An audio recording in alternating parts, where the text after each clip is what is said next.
Imagine you're living in a quiet neighborhood, with kids playing safely outside, running and laughing, neighbors barbecuing together. Everyone knows one another. There was no need to even lock your doors.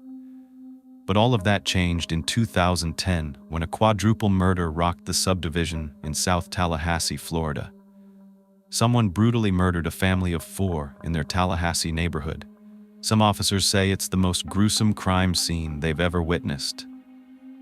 Let me introduce you to Miss Brandy Dakita Peters. She was born on Valentine's Day, February 14, 1983, in Bainbridge, Georgia, to her mother, Mary Richard, and her father, Donald Peters. Brandy had 3 brothers, Dennis, Derry, and Dale, and 4 sisters, Teresa, Monica, Nika, and Dana. By high school, the family had moved to Tallahassee, Florida, and Brandy ultimately graduated from Godby High School. She then got some odd jobs here and there, until she opened up her own hairstyling business from her home. Brandy had a talent for hair and making it look great. It just came naturally to her. Plus, her mama did it, so she learned from the very best. She had no formal cosmetology training. However, she could come up with the most beautiful, creative hairstyles. Over time, she built up quite a following and routinely worked on her clients' hair. Brandy also loved doing things like crocheting during her leisure time, and when she wasn't doing either of those, she was having fun with family and friends. Of course, I didn't know Brandy, but from what I could tell from everything I read, she was funny. You've got to have a sense of humor, and Brandy was funny as hell. She had a fun energy about her, plus she was kind and wanted the best for those around her, especially her family. Those were the closest. They meant the most.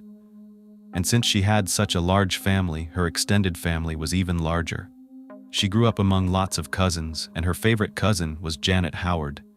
She and Janet were close in age, grew up together, and developed a strong bond. Brandy and Janet were cousins that were more like sisters. There were a lot of similarities between them. Both had very calm personalities, but when you got them lit up, they were both firecrackers.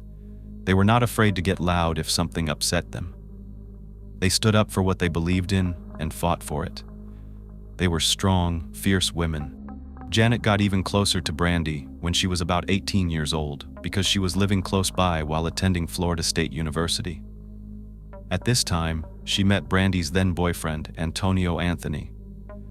He was a lot older than these girls and wasn't exactly the best role model. He was one of those bad boy types, a guy who would kind of try to act cool and act younger. But at the same time, these girls were just having fun. They weren't taking life too seriously. After all, they were still in their late teens. By the end of 2003, when Brandy was 20, she found out she was pregnant with Antonio's baby. But soon, they got an even bigger surprise. They were having twins. I've always wanted twins, so that was a very exciting time for them. On September 2nd, 2004, little Tamaya and Tanaya Peters were born. Brandy and Antonio were not married, so the twins retained Brandy's last name. Unfortunately, Antonio wouldn't get to be a part of the twins' lives for very long because he was incarcerated just as the girls turned 1 year old. He was charged with 2 counts of cocaine possession and grand theft of a motor vehicle. Now Brandy was all on her own, raising 2 baby daughters, but luckily she had people like her mom, her cousin Janet, and her sister Monica to help her out. Family was so important to Brandy, and when it came to her babies, she would do anything for them. They were her pride and joy. She loved them so much. It was obvious to everyone around Brandy that she loved being a mommy. She worked hard to provide her girls with a good life, but she was hoping to find a partner to share her life with. It was around the 2-year mark when Brandy met someone new. His name was Henry Segura. After her experience and the hard time she had dating Antonio, a man who lived by the streets and was always in trouble, she wanted to find someone who could give her a better life. Someone who wasn't involved in drugs and criminal behavior. When she met Henry, that's exactly what she found. He didn't seem to be living the fast life. He wasn't partying, going out all night, drinking, or smoking. He was more serious. Henry had a stable job as a welder and made a really good living. He and Brandy hit it off immediately. He was exactly what she was looking for at that time, someone to complete her family. And soon, that family would be growing by the fall of 2006.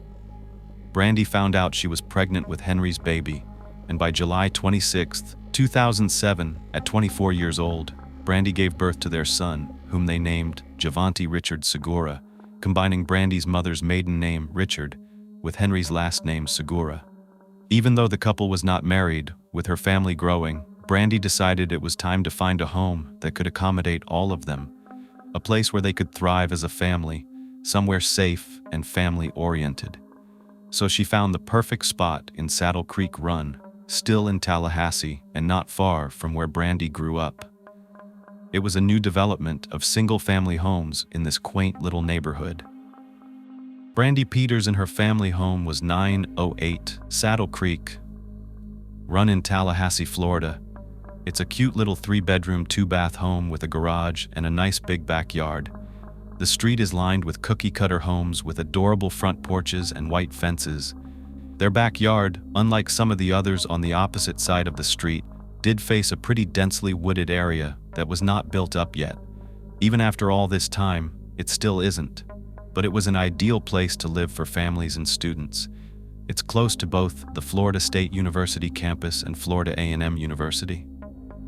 It was a nice little area, built up enough but also a little out of the way, so it felt smaller than living right in the middle of the city. Tallahassee is a really big city.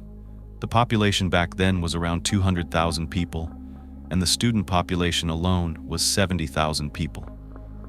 Tallahassee is the state capital of Florida and is known as a college town. It's home to 3 main colleges: Florida State University, FSU, which is ranked 19th best public university in the U.S., Florida A&M University, which is the nation's best public historically black university, and Tallahassee Community College, a large state college that serves mainly as a feeder school for students to transfer to Florida State or Florida A&M.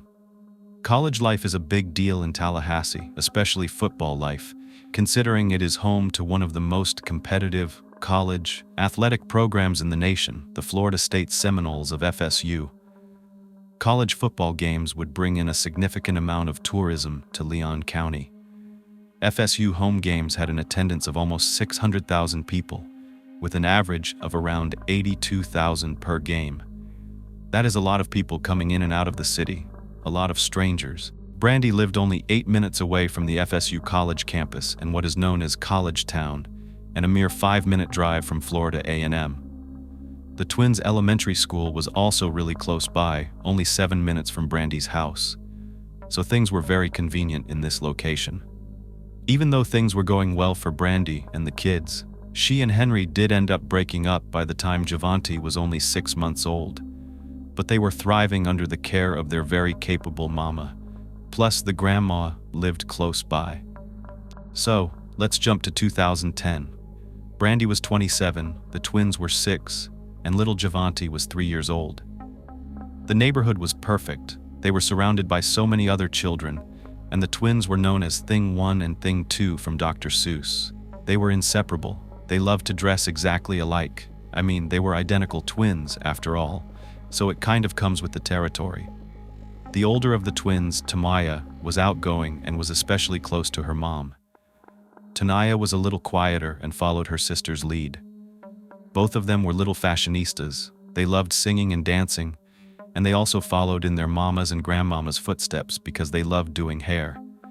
They would style their dolls' hair. They had a talent and loved creating styles. They were absolutely adorable. This picture of them melts my heart. Cute little toothless smiles and the innocence that just exudes from this photo. And they were feisty. They were very smart and ready to challenge you. The girls were also very sweet and would share their toys with the other kids in the neighborhood.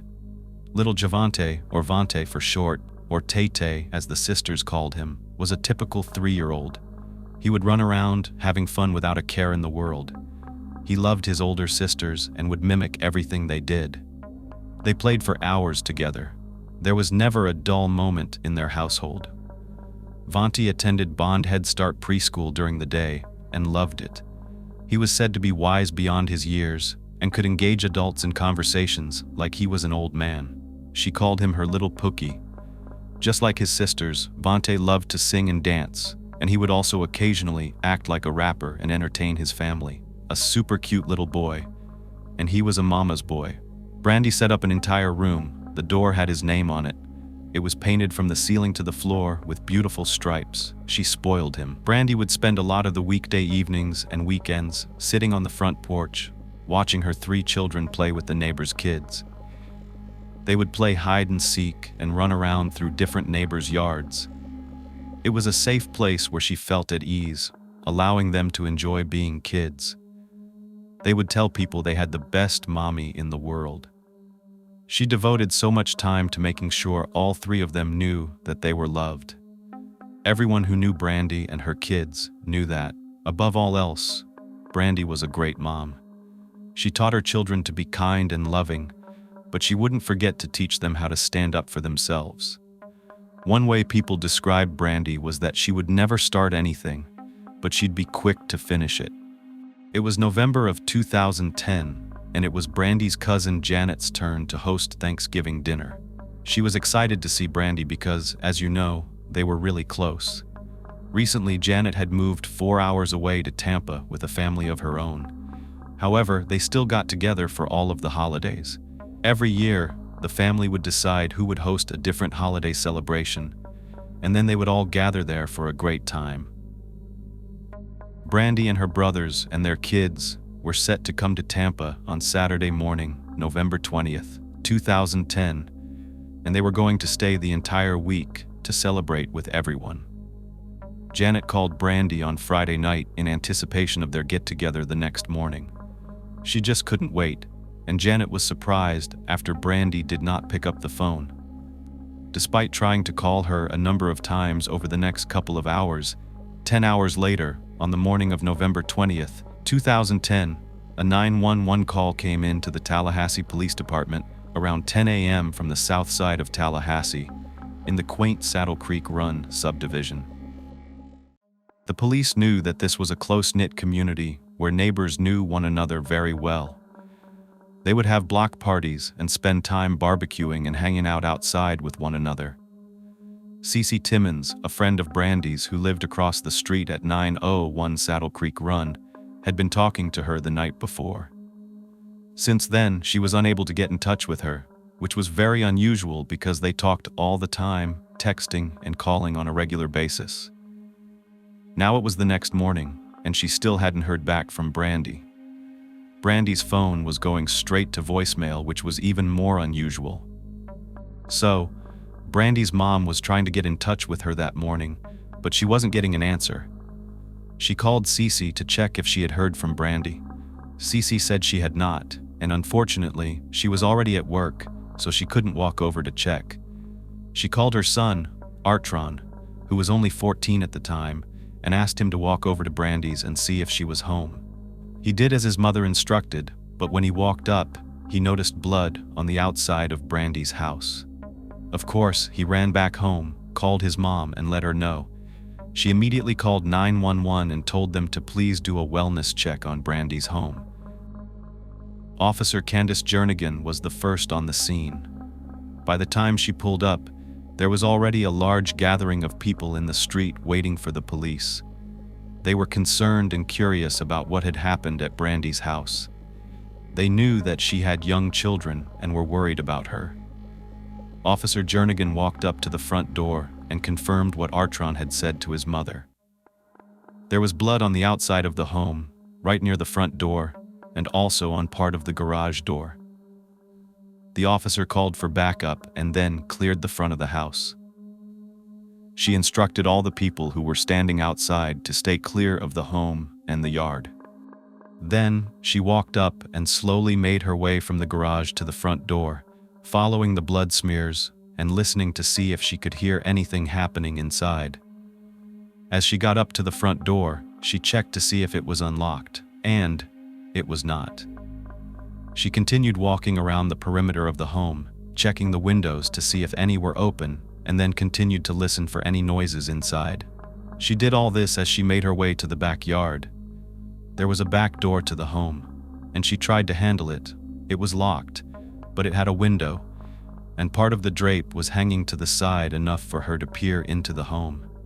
When she did, she saw down a long hallway and noticed what looked like it could possibly be someone's leg lying on the ground by the front door. All the while, the officer was communicating all of this over her radio. After a full circle around the home, Officer Jernigan made her way to the front and met up with a second officer, Derek Kidd, who had just arrived on the scene. Then, they proceeded to walk up to the front door together. Officer Jernigan had tried the door one more time, but it was still locked. So at this point, she attempted to kick the door in and gain entry, but she was not successful. Officer Kidd took out his baton and broke a small rectangular window to the right of the front door in order to unlock it and gain entry. Officer Kidd then carefully slid his arm inside that window and was able to unlock the door from the inside. There was a deadbolt that he had to unlock to get the door open. This door could only have been locked from either someone on the inside or someone who had a key from the outside. If it was someone from the inside, the person would have had to leave from a different exit point. The back door had a lock on the handle, which could be locked by someone exiting the door or from someone on the inside.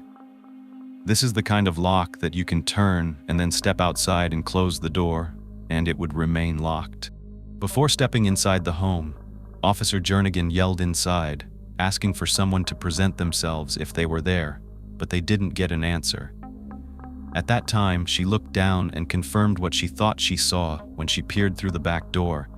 There was a body on the floor of the foyer. At this point, because of what they saw, homicide investigators were already being called in.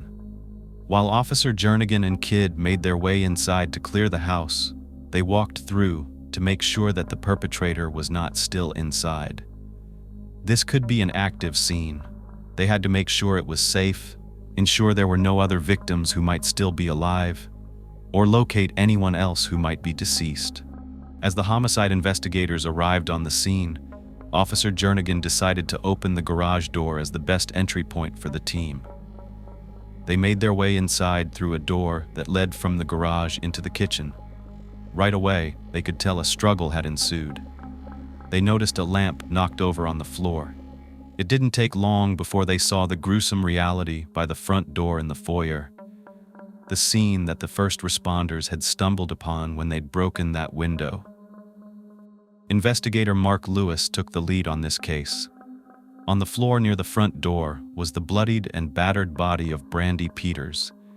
It was apparent that she was already deceased, and the scene was brutal. There was literally blood spatter from the floor to the ceiling, all over the door, the walls, the carpet, everywhere. It was shocking even for officers who had been doing this for years. These were 10-foot ceilings, and yet there was spatter reaching all the way to the top and smears along the lower parts. A drape had been pulled off one of the windows, and they saw a large shovel on the floor just a couple of feet away from Brandy's body. Was this the murder weapon? As they made their way down the hall to the bedrooms, they saw a phone lying on the floor that had been ripped right out of the wall. They believed that this altercation may have actually started in the master bedroom. There were spent shell casings in an attached master bathroom. There was glass blown out in the shower, and they suspected that as Brandy tried to call for help, the killer ripped the phone right out of the wall. Then she was chased down the hallway, where a bullet went right through the door of her linen closet and was lodged inside. This closet was in the middle of two other bedrooms across the hall, which they presumed to be the kids' rooms. But where were the kids? They knew a shooting had occurred and feared the worst. There were also blood smears on the walls leading out of Brandy's bedroom, which they suspected she left as she tried to escape towards the front door. They also concluded that Brandy made it outside. This was apparent by the blood that was found out there, but unfortunately, her killer caught up to her, probably dragged her back inside, and the fight for her life began and ended right in that doorway. As they went further down the hallway, they came to a bathroom. It was dark inside, and it was eerily quiet except for the sound of droplets of water slowly and repeatedly dripping from the tub faucet. They needed to check every room thoroughly, so an investigator moved a shower curtain aside and looked into the tub. What he saw has stuck with him ever since that day. The bathtub was filled to the top, but the liquid wasn't clear. The water was bright red, and he could see two tiny bodies floating inside. It was the twins. One could clearly be seen, and part of the other twin was visible underneath. And beside her, it wasn't until they removed both of the girls hours later that they made another horrific discovery. The body of a young boy was underneath them. These rooms just stood still, like a snapshot in time from the past. Just hours before, they were full of life. A small pink backpack was on Brandy's bathroom counter, along with hair products, a hair clip, a comb, and a hair dryer, all left as they were after being used for the last time. Crime scene investigators were now on the scene collecting evidence and processing everything. This consisted of taking photos and videos of everything they possibly could. The crime scene would never look this way again. It's imperative to capture the crime scene the way it was when they began the investigation. Of course, police officers did clear the scene, so they had to walk through some of the blood and over evidence. But they're trained to be as careful as possible and preserve the crime scene for the next steps. These photos and videos will be a huge part of the case. It's what they will go back to over and over again after the victims are removed and the home is cleaned up. It's a very important part of this process. This could mean hundreds, if not thousands of photos from every single angle and of every single item that existed in that house. From the simplest things like the dining room table and everything on it, to the actual victims, the way they were when they were discovered. Though an autopsy had not been completed at this time, the victims were preliminarily identified as 27-year-old Brandy Peters, her 6-year-old twins Tamaya and Tanaya, and Brandy's 3-year-old son Javante. It is absolutely heartbreaking and unbelievable. Officers were in the process of notifying next of kin. One by one, Brandy's loved ones were getting the devastating news that Saturday morning.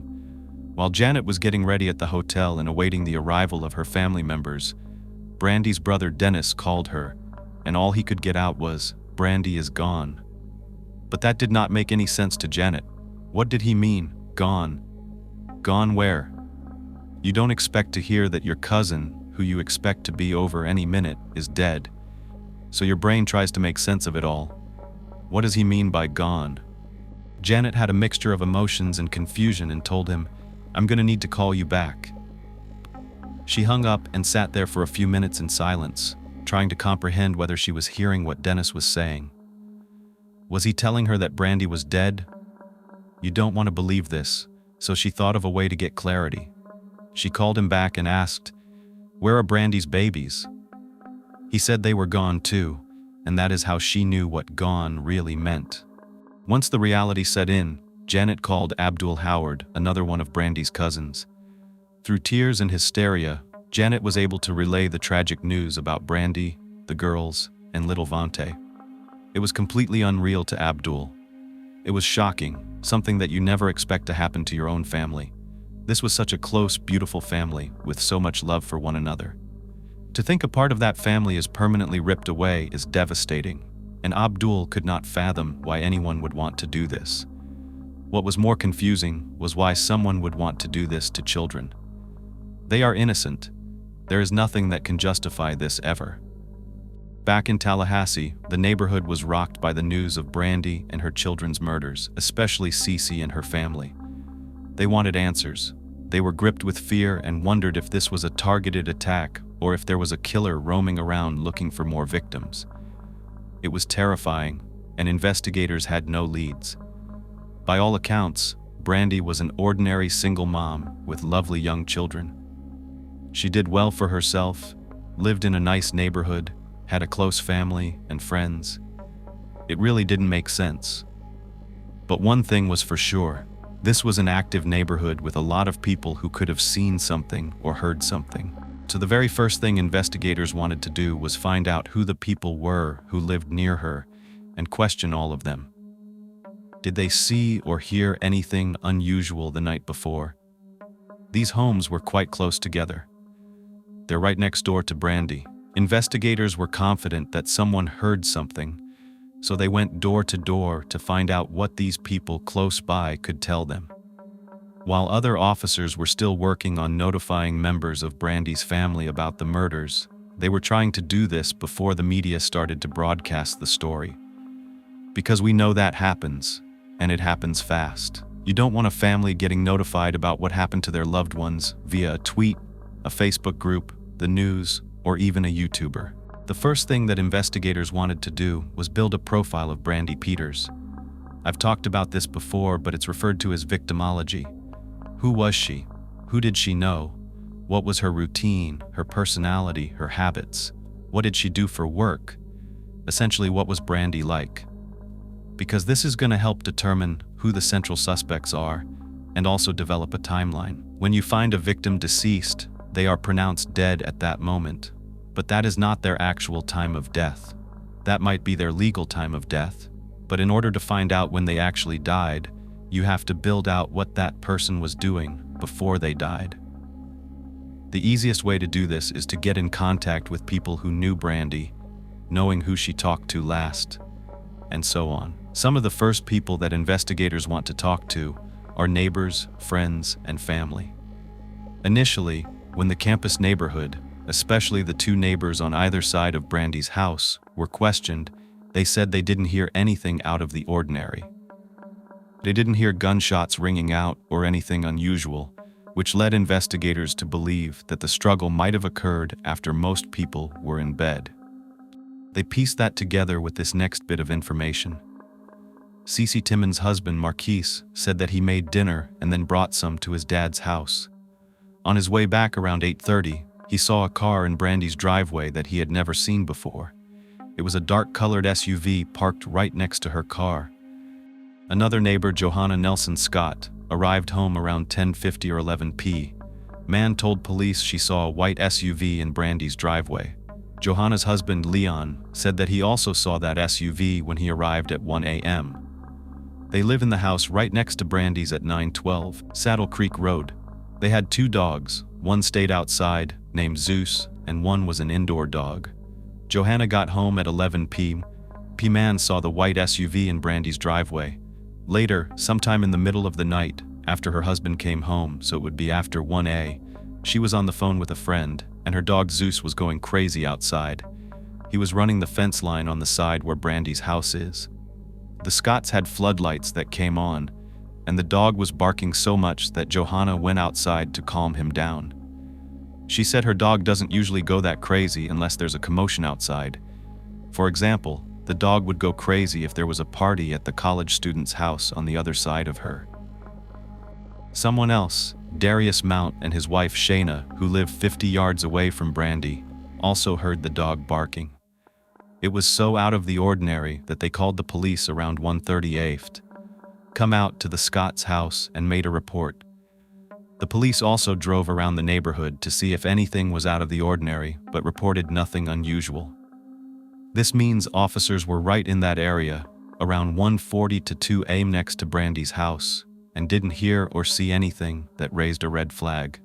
The timeline they do know is that Brandy was last seen on Friday, November 19th, around 5 p.m. She went to pick up her girls from school around 2:45 or 3 o'clock, and then they got some Burger King. Her friend Cece's son, Archon Timmons, the one who initially alerted his mom about the blood on Brandy's house, saw Tamaya playing between some of the houses near his, and there were Burger King wrappers right beside her. This was after 5 p.m. Investigators wanted to find more people who might have seen or spoken to Brandy that day. They were also trying to locate the father of the children. We know that Brandy's twins have a different father than her 3-year-old son. To their surprise, they were confronted by one of those men. Brandy's home had been cordoned off by yellow crime scene tape, but just beyond it was a dense crowd of people. More than 40 people were there at that time, and one of those people was Antonio Anthony, the father of the twins. He was stumbling around, pushing up against people, trying to push through the crowd. He wanted information about what happened, but wasn't in the best state of mind to have a coherent conversation because he was visibly intoxicated and still drinking a bottle of malt liquor. He reeked of booze and was standing outside the crime scene among all these onlookers. Once the investigators were made aware that the twins' father was literally in the crowd, the detectives waded through the crowd to connect with him.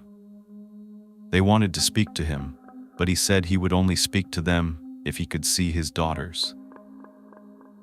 That's really sad. I can't even fathom knowing that just beyond that yellow tape were my daughters, yet they're so far away because they had left this earth. Antonio had been in prison in the past few years. He didn't even have a close relationship with his daughters and was well known by the Tallahassee Police Department because of his extensive criminal record. As much as they wanted to be respectful of the fact that this was the children's father, they had to stay on high alert because the killer could be anyone, and most of the time, it is someone that the victim knows. Antonio had just been released from prison last year, in May 2009. This was not the time to ask Antonio a bunch of questions, so they just gathered all of his information and planned to bring him in for a formal interview sometime later. Meanwhile, they were also informed of the name of Vontae's father, Henry Segura Jr., and needed to make him aware of what was going on as well. So that same day, officers went out looking for 31-year-old Henry Segura. They first went to his home, which is about 5 minutes away from Brandy's near Capitol Circle, but he wasn't there. They were able to track down his mom, who got a hold of Henry by phone, but they didn't want to deliver the news over a phone call. They told Henry to meet them at the station, and he agreed. He came in around 7:45 p.m. Henry was night and day from Antonio. He was well put together, articulate, well-spoken, pleasant, and very easygoing. Was that a good thing or not? I'll let you decide. When investigator Lewis asked if Henry knew why they wanted him to come in, he said yes, that Brandy and the kids had been killed by someone. From that morning, he had called the lady who routinely braids one of his son's hair, trying to make an appointment for that day. She was close to Brandy's family and immediately told him the horrifying news that Brandy had been murdered. She also told him the twins were found deceased, but his son, little Vontae, was considered missing at that point. So he was on his way to this lady's house, and when he got there, he was informed that his son Vontae was actually found dead. That was devastating. The police hadn't even had a chance to tell him this. Henry explained that when he called Brandy's mom, she told him Brandy and the kids had been killed. He was upset and trying to comprehend what had happened. Henry said he couldn't imagine why anyone would want to kill them, especially the kids. Lewis informed Henry that they were going to do everything they could to find out what happened, and that this was going to be a long, drawn-out investigation. It wasn't just going to go away in 2 days or 2 weeks or 2 months. They were going to do everything they could to figure out what happened. Unfortunately, Vontae was dead, and they couldn't yet figure out why someone would want to kill children. Henry wanted to know how Vontae was killed, and that's when Detective Lewis said he didn't know yet. The detectives asked Henry how he was feeling, and he said it hurt, of course. Lewis wanted to know how Henry met Brandy, and Henry went into the story. He explained that he met Brandy 4 years ago when he was married at the time. Brandy wasn't concerned with that. He had been going through a rough patch with his wife, Malika, and they were living apart at the time. He met Brandy when she was working at a gas station, and they just began texting and talking. Sooner or later, they started dating, and he eventually moved in with Brandy and her twin daughters, who were about 2 years old at the time. Henry explained that the twins saw him as their father. They called him Daddy. He potty trained them and was very involved in their lives. He was excited when Brandy got pregnant, hoping it would be a girl, while Brandy was hoping it would be a boy. Of course, Vontae was a boy, but Henry was right there in the hospital room by Brandy's side when Vontae was born. When asked how he felt when he first found out about Brandy being pregnant, Henry said he was okay with it.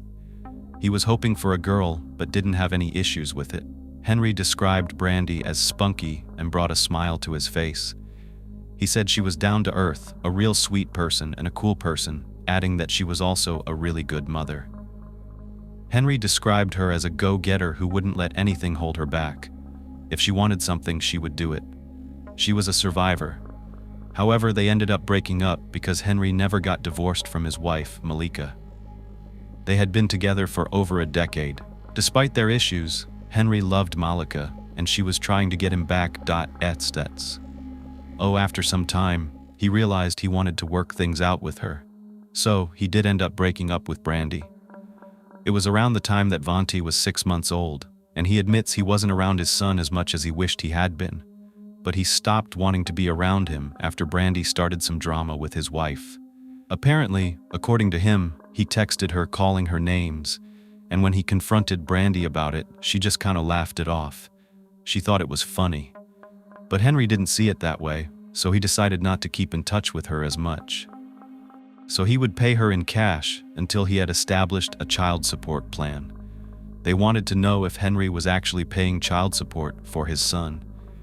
And he explained that Brandy never even had to file for child support because as soon as he left to be with his wife, he filed for child support himself. He began paying Brandy because even though it was over between him and her, he still wanted to be there for his son. He said when he was younger, he would buy clothes and give him money like that.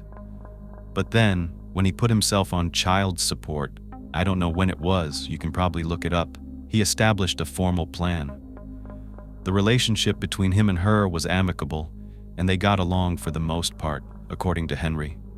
However, there were the normal issues here and there, like any couple who has broken up and shares a child together. They lived close by, like 5 minutes apart, so they would bump into each other pretty often, at least a few times a month, when they were taking their kids to school. Brandy would see them at fast food restaurants and drive-thrus all the time. So, detectives are really trying to piece together a timeline. They question everyone about their alibis and want information on other people that they may need to interview. They also want to know if any of those people had talked to the victims in the course of the last few days. They go over Henry's routine, and he admits he just saw Brandy. He bumped into her on Wednesday morning at, I think it was a McDonald's, but it was a fast food drive-thru, and she said hi. But then she texted him and wanted to know why he hadn't been coming over to see his son and where his child support was. The thing about Brandy is that she had a habit of continuing to text someone until she got the answer she was looking for. And that's kind of what she was doing to him that morning. It wasn't unusual. They had gone through this song and dance many times. But he wanted to make sure everything was cool, so he went over there, gave her some cash, and saw his son. Investigator Lewis wanted to know how that went, and Henry said it was fine. It was normal, and nothing was wrong. He talked to her. I was at her house Wednesday because it was right when she picked up around 1:30-ish. I got there and I left. She had to go pick up the twins at 2:50, so I don't know if it was right before that. She sat on the sofa, and that was it. When you were there a couple of days ago with Javanti, was there any kind of confrontation or any problems? That's really cool. She's gonna look like, what was Brandy doing while you were playing with yourself, taking some food up late in the afternoon?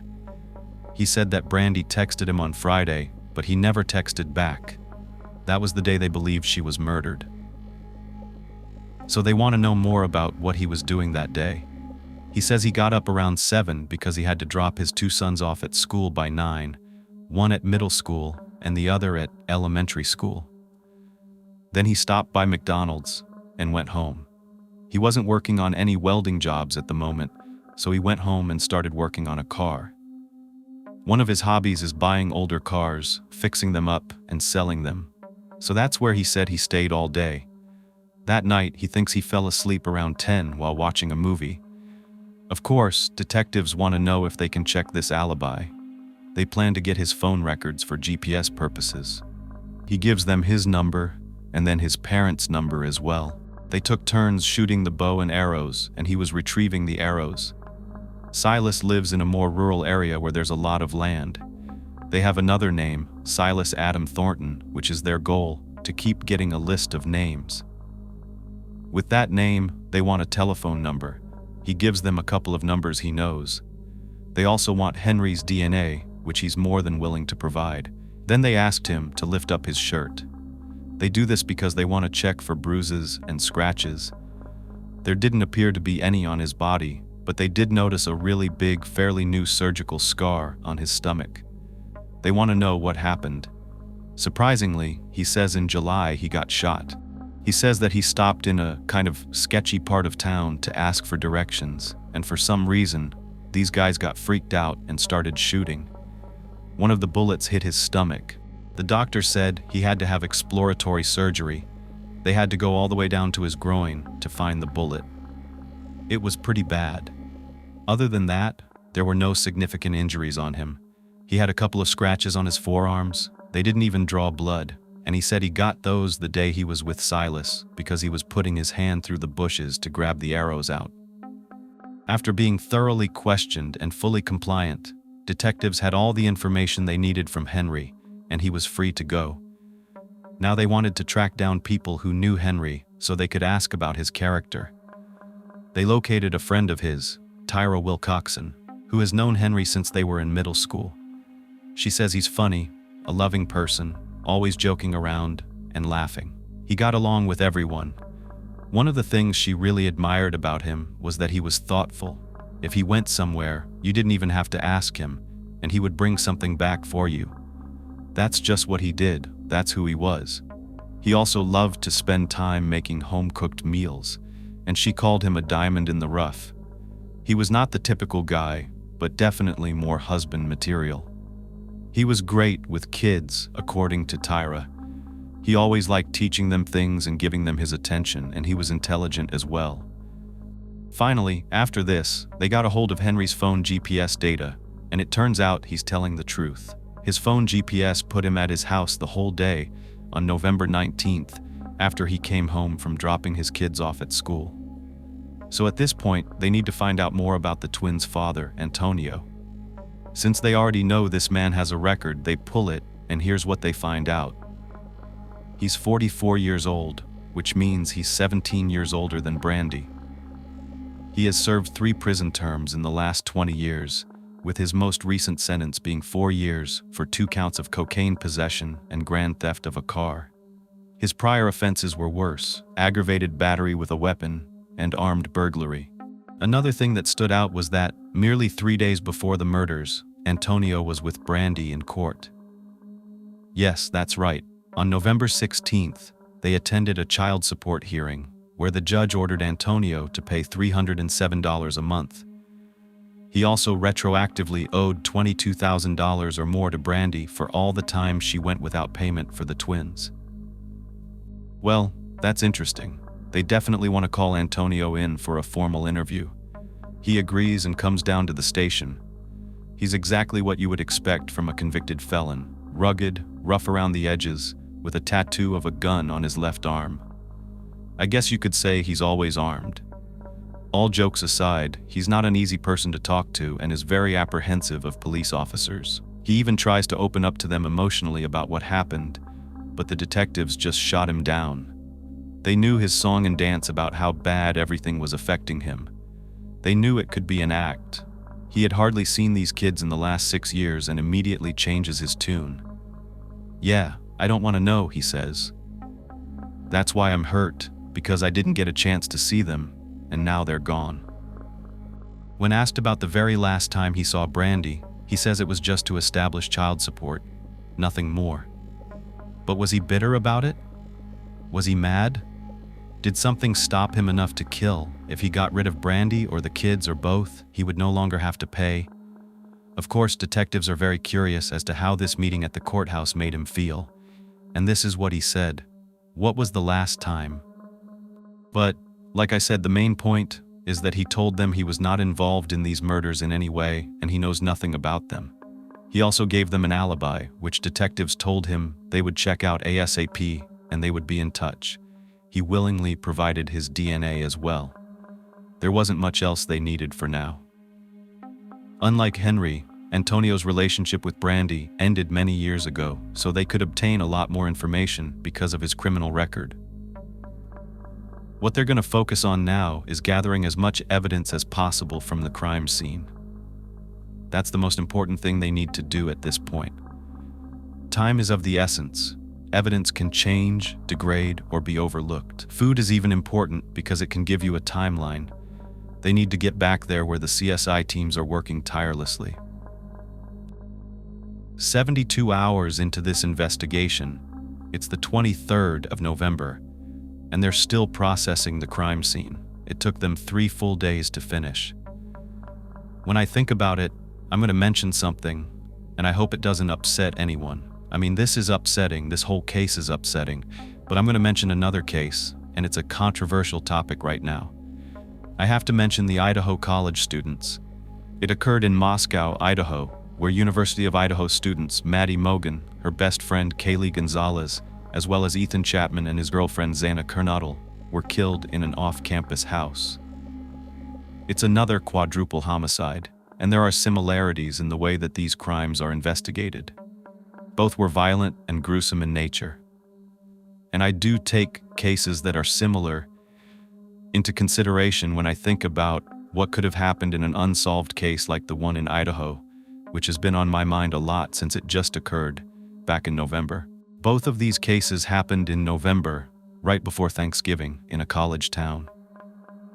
Although the Idaho murders happened in a college town that was way closer to campus and way more lively than Brandy's neighborhood, the point I want to make is that this crime scene at Brandy's was not nearly as extensive. It was a one-story house, not three, and even though both crimes involved 4 people, there wasn't nearly as much blood or evidence left behind at Brandy's. Yet, it took them 3 whole days to process it. The investigators visited the scene a number of times for more perspective, and as we've heard, the FBI and forensic team have done the same thing at the Idaho house.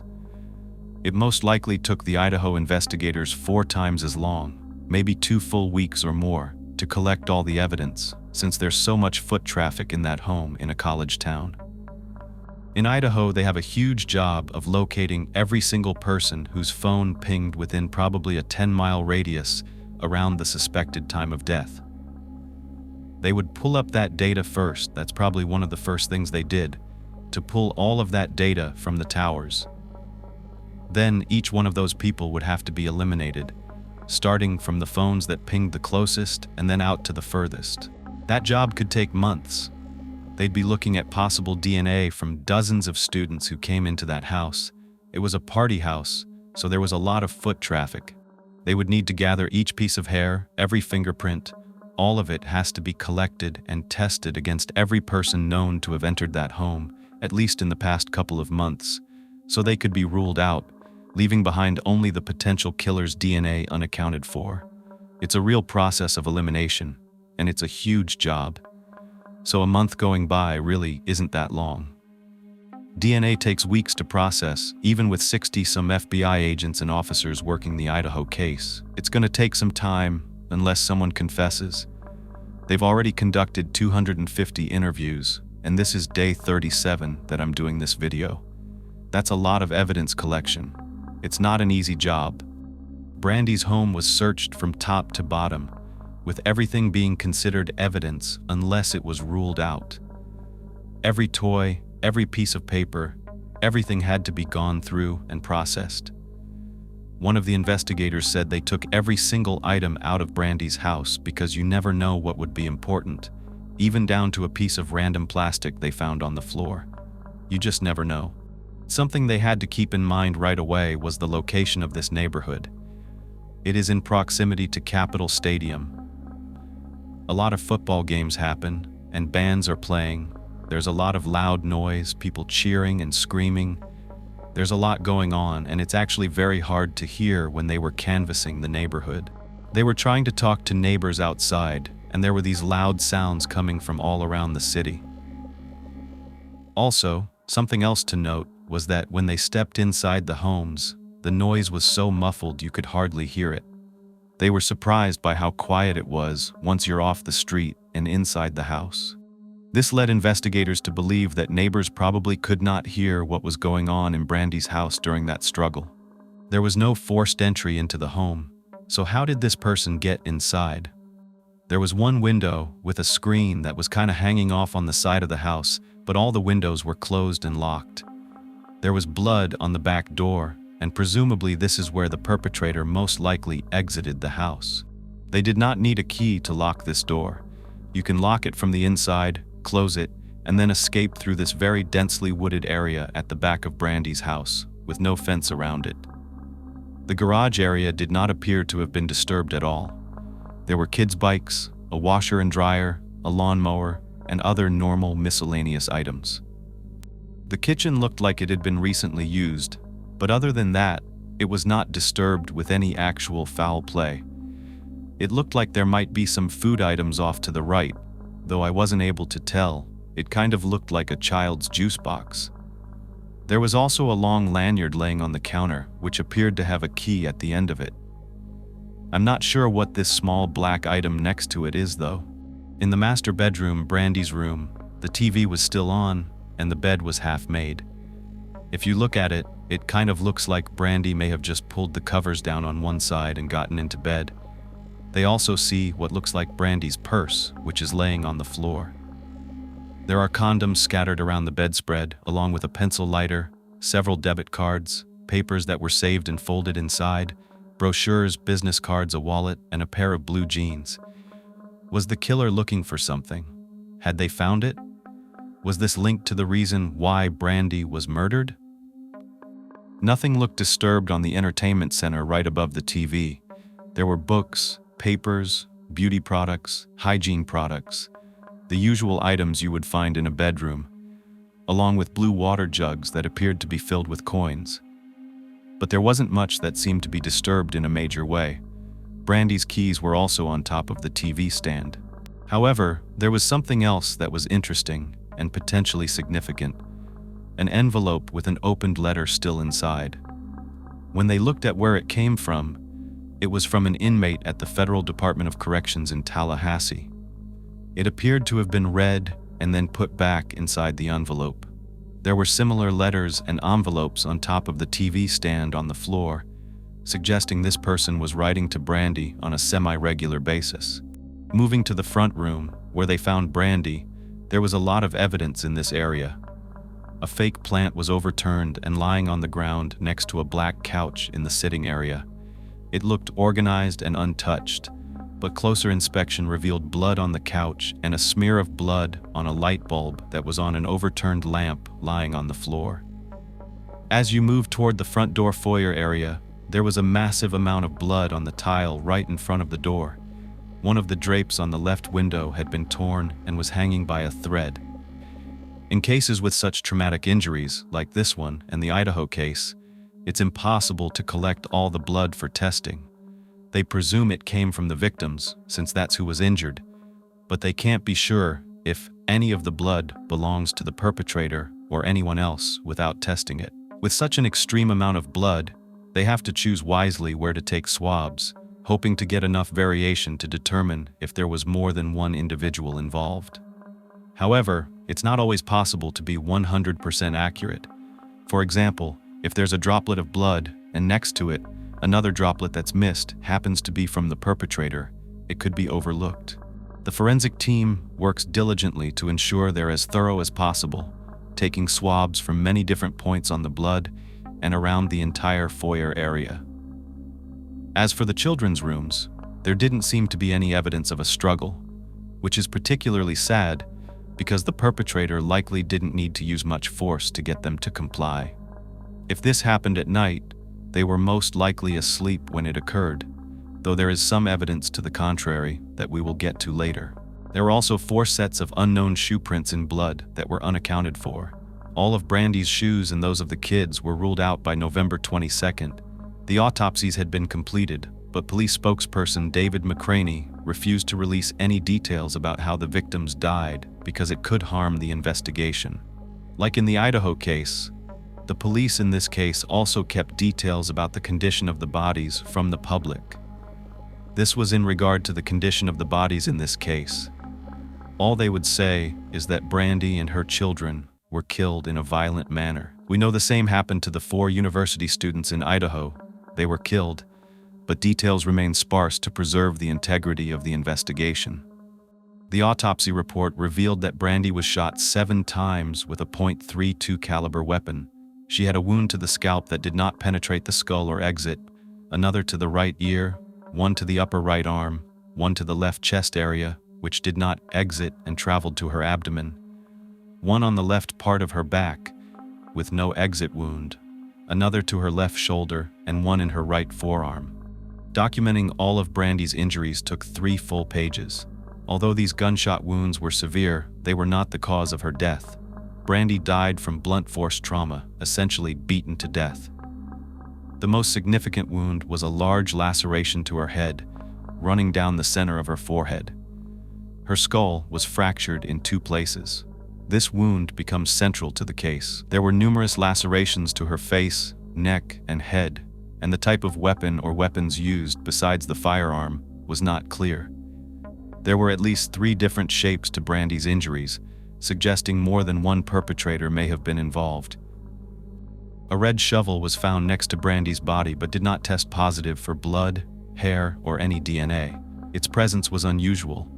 Was it left there because someone planned to use it to bury her but didn't have enough time? They don't know. Several fingers on Brandy's right hand were broken, acrylic nails had been ripped off, and there were numerous defensive wounds on her hands and forearms. I won't go into detail about Tamaya, Tanaya, and Vante's injuries, but briefly, one of the twins had a single gunshot wound to the head, while Tanaya and Vante were drowned. These children were old enough to run and active enough to come and go from their home as they pleased. With there being 3 of them, some believe there had to be more than one person involved. If the perpetrator had to handle Brandy, who was putting up a fierce fight, it's possible one of the children might have gotten away. This is another piece of evidence pointing to the possibility of more than one perpetrator. Detectives interviewed many people who knew Brandy, including her mom, sister Monica, other family members, and friends.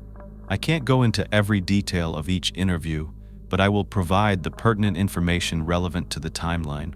On November 24th, Brandy's sister Monica, who was one of the first people on the scene, was interviewed by police. She was very emotional and revealed that she had last tried to call Brandy at 10 p.m. the night before, but didn't get an answer. During her formal interview a few days later, Monica mentioned that Brandy was on Section 8 to afford her house. For those unfamiliar, Section 8 is part of the Housing Choice Voucher Program, which helps very low and low-income families afford rental housing. Once a family selects a suitable house, the program negotiates with the landlord. If the landlord accepts the voucher, the housing authority conducts an inspection to ensure the house meets all standards and codes. If approved, the family pays the difference in rent, not covered by the program. Monica recalled that when Brandy got her Section 8 inspection, the screen on the window that was hanging off had been that way for 3 years since Brandy moved in. Monica had previously lived with Brandy and was familiar with her routine. She said that she used to pick up the girls at 2:45 or 3 p.m., and they would have dinner around 5 or 6 p.m. On November 19th, she saw Brandy with her mom. They stopped by when they were picking up the kids from school that day. So that's where they were before they got home, and they were still eating their Burger King. She was also on the phone with her at 6 p.m., but when she tried to call her later on, Brandy's phone went straight to voicemail, which was very unusual. She recalls, like I told you, calling Brandy around 10 and getting no answer. Monica said that her mom also could not get a hold of Brandy, and we know that she's the one who reached out to Cece Timmons. Cece Timmons was interviewed. She was Brandy's best friend at the time, and she mentioned a letter. Remember the letter that was on top of the TV stand from that inmate? Well, Cece said that Brandy got it out of the mailbox on Thursday. That's a day before the murders. Brandy came over to Cece's with the letter, and apparently she expressed nervousness and fear. She was looking at that envelope and what was inside the letter. When Cece looked at it, she saw that it was from James Santos in federal prison. Cece said that she tried to tell the officers who were on the scene doing the canvass all about this, but they kept telling her that no one by the name of James Santos even existed. That upset her because she was trying to help. She knew things about her best friend and didn't even want to be interviewed or give any information because she was scared of James. She said the last time she talked to Brandy was Friday evening. She texted her around 6:53 p.m. on November 19th, asking if she wanted some food that her husband Marquise had made, and Brandy said no thanks. She said, "I'm good." The investigators started looking through these letters, and it's true, they're from an inmate who calls himself James Santos, so he must exist. There are now a number of these letters. In the letter in question that Brandy had opened the day before she was found murdered, James, who is supposedly high up in a gang, was making some really weird requests, like marrying him. It was more like a business offer. He said he would give her $25,000 and her Mercedes. So there must be more to this. It was almost like a bribe. He wanted legal citizenship in the United States, supposedly, so he was trying to threaten Brandy to marry him, or else. The detectives knew they would have to speak to this James person, so they went to the prison. I'm not well versed in gangs, but James told investigators he was part of the Vice Lords and that his rank was 5-star Universal Elite. So I went to good old Wikipedia and found out that the almighty Vice Lords Nation is the second largest and oldest street gang and prison gang in Chicago. They have a hierarchy of command. The highest are the kings and the princes, and then under them are the Universal Elites. They run certain areas in certain cities. They are ranked with 5 stars being the highest, then 3, and then 1. Generally speaking, the Vice Lords are not supposed to be speaking about the Vice Lords to any outsiders and are never supposed to cooperate with law enforcement. It can result in harm or death by the other members. But James is talking anyway because they tell him that Brandy Peters has been murdered. He tells them that he's actually in prison for harassing a governor through letters, kind of like what he was doing to Brandy, but he's also in there for drug-related charges as well. He's been incarcerated since 2004, but he does admit he's been writing to Brandy. He says he has nothing to do with the murders, and clearly he was in prison, so he couldn't have done it, but we know that's not true. At this point, it's harder and harder to pinpoint who could be involved, but they're very interested in who James Santos is, and why Brandy would even be involved with him, and why Cece thought Brandy was afraid of him. I mean, being in a gang could be one major reason. Well, what reason would he have to hurt Brandy? That is what investigators want to find out. But for now you'd have to wait because Brandy, Tamaya, Tanaya, and Vontae were being laid to rest. We will hear about James Santos in just a few minutes. It's not the last of him. The funeral was held on December 5th, and it was an emotional day for everyone. All the little cousins were crying, being told that they're never going to see their little baby cousins again. This was the first time that Brandy's cousin Abdul had even met the fathers of Brandy's kids, but he saw Henry, and people were motioning like, "Hey, that's Vontae's daddy." So of course he wanted to pay his condolences, as many others did, shaking Henry's hand, hugging him, and saying how sorry they were. And they did the same for the twin studs. Everyone was just trying to make sure that they let these men know how much their children meant to them. Abdul wasn't the only one meeting the kids' dads for the first time. This really was one of the first times they'd come around to see their kids, and many of the family members were thinking how sad it was that it took a funeral to bring them out for their kids. But still, they were the fathers, so respectfully they made sure to acknowledge that. What was really apparent was the feeling that there was no closure, that the killer was still out there, and that the killer could even be at that funeral for all they knew. It just felt like they had not really had a chance to grieve the loss of their loved ones. They were still waiting on DNA results. They thought that it would come back in days, but the days turned into weeks, and the weeks into months. After that funeral was over, the detectives were back at square one, with the family begging for answers. They still didn't have a suspect, and the next step was to locate Brandy's cell phone. This was important, as it would be for any one of us. Brandy used her cell phone constantly. It was her lifeline. Her phone was not located at the crime scene, and they knew people had been trying to call her without getting any answers. So detectives wanted to know all the details, all the numbers that were incoming and outgoing. Unfortunately, back then, it took a while to subpoena these records, but they finally got them from Sprint. They needed to go down the list of the days before Brandy's murder, connect each number with who it belonged to, and gather a timeline of the last time Brandy used her phone and who she was talking to. This is huge.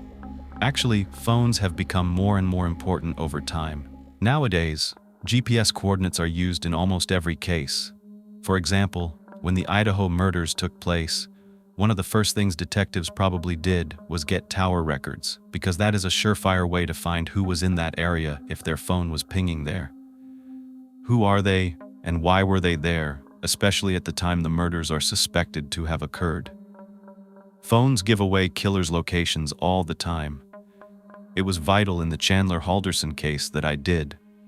He was not smart enough to realize how much data police can pull from your phone, even if you erase it. It doesn't matter if you erase a text message, by the way. But in Brandy's case, they were merely going by the numbers that called her, came into her phone, and which numbers she called. They also wanted to know when Brandy's phone was active and when it was inactive. Oh, let's start after Brandy was seen for the last time on November 19th. We know she was seen around 5 p.m. She went to Burger King with the kids, and they came home. The kids were seen playing outside. If you're following, follow this, because I like the details about who called whom and the times. I get really into it, I'm not gonna lie. From 6:11 to 6:52, Brandy is on the phone with her mom. At 6:53, she gets a text message from Cece, her across-the-street neighbor, asking if she wants some food. Her husband Marquise was making oxtail soup and mac and cheese. This is when Brandy said, "No thanks, I'm good." At 7:13 and 7:49 p.m., Brandy's phone is now what they call passive. It's still receiving notifications. This is when the phone is pinging off a tower because of a text or a call coming into the phone, but they're not actively using it. They're not scrolling, not unlocking it, nothing. Then, at 8:21 p.m., Brandy's phone is powered down or dead, and that was the last activity. Now here's what sometimes bothers me in investigations. They will take these times I just told you and estimate the time of death from them. I understand the concept. Okay, someone uses their phone the last time at 6:53 and then it dies at 8:21. It doesn't literally mean that they died at 8:22, let's say, or that they died between those times. We know it's way more complicated than that. However, remember these times because more evidence is going to be uncovered. The same in the Idaho case. The investigators say Kaylee and Maddie were making phone calls to Kaylee's ex, Jack, and then Kaylee makes that final call at 2:52 a.m. That's where the death timeline begins, 2:52 a.m. But really, these murders could have happened any time between the last time a person makes a call and when their body is discovered. Investigators try their best to use forensics to pinpoint the time of death, but as you can see, our phones really are an extension of our lives. They are that connected. As they're going through all of the numbers that Brandy frequently called and that called her, they spot something on a running list of numbers they've already collected. Remember the name Silas Thornton? Okay, he was the guy that Henry said he was bow hunting with the day that the bodies were found. While police were given a couple of phone numbers for him and had already spoken to him preliminarily, now his number is popping up on Brandy's phone. The day of the murders, they called Silas in for another, more formal interview. This time, he was now a person of interest and could move into the suspect category at any moment. They found out Silas was also a welder and had been friends with Henry for quite some time. They told him that the phone call on Friday was significant because it was a really long call, and they wanted to know what he was talking to Brandy about. This is when things get interesting. Silas says that number is from a prepaid phone he bought from Walmart and lost. He goes into a long-winded story about how he and Henry were on a work trip and stayed at his sister's house to save money instead of getting a hotel. One night, while Silas's sister was cooking, his phone, which was charging in the kitchen, fell into the sink and got all wet. His sister suggested putting it in some rice, and after a couple of days he tried to use it, but it was all wonky. He would try to call someone, and it would call a different number. It just wasn't working anymore. So he decided to get another one. That number stays with the prepaid phone, you just add minutes to it. It's what's referred to as a burner phone. You can just throw it away and get another one. He wasn't even sure where it was now. Well, that's convenient. Silas said he knew Henry for about 12 years. Even though they were colleagues, they were also friends who hung out together. He was at Silas's house on November 20th, 2010, a day after the murders. He said it was a little weird. It was spontaneous. That morning around 8 or 9, Henry called him to say he wanted to come by. Silas thought that was a little weird because it wasn't planned out and he doesn't live in the area. He lives in a town called Sopchoppy. I thought that was a joke, but it's not. It's called Sopchoppy, and it's 45 minutes away from Brandy's. Silas already had company coming over, but it was like the more, the merrier, right? It was a holiday weekend.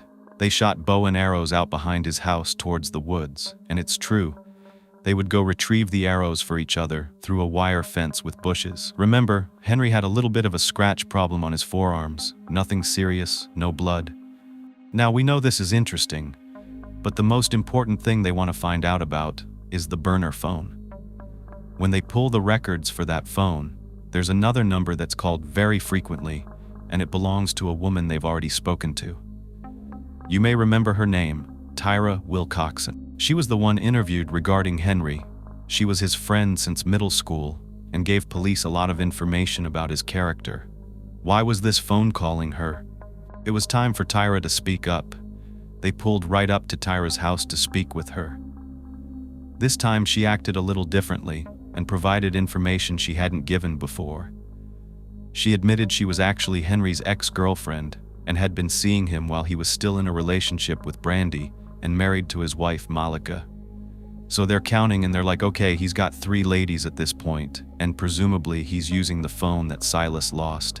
What is going on here? Tyra began to explain these stories are just crazy, I swear. She said they started out as friends.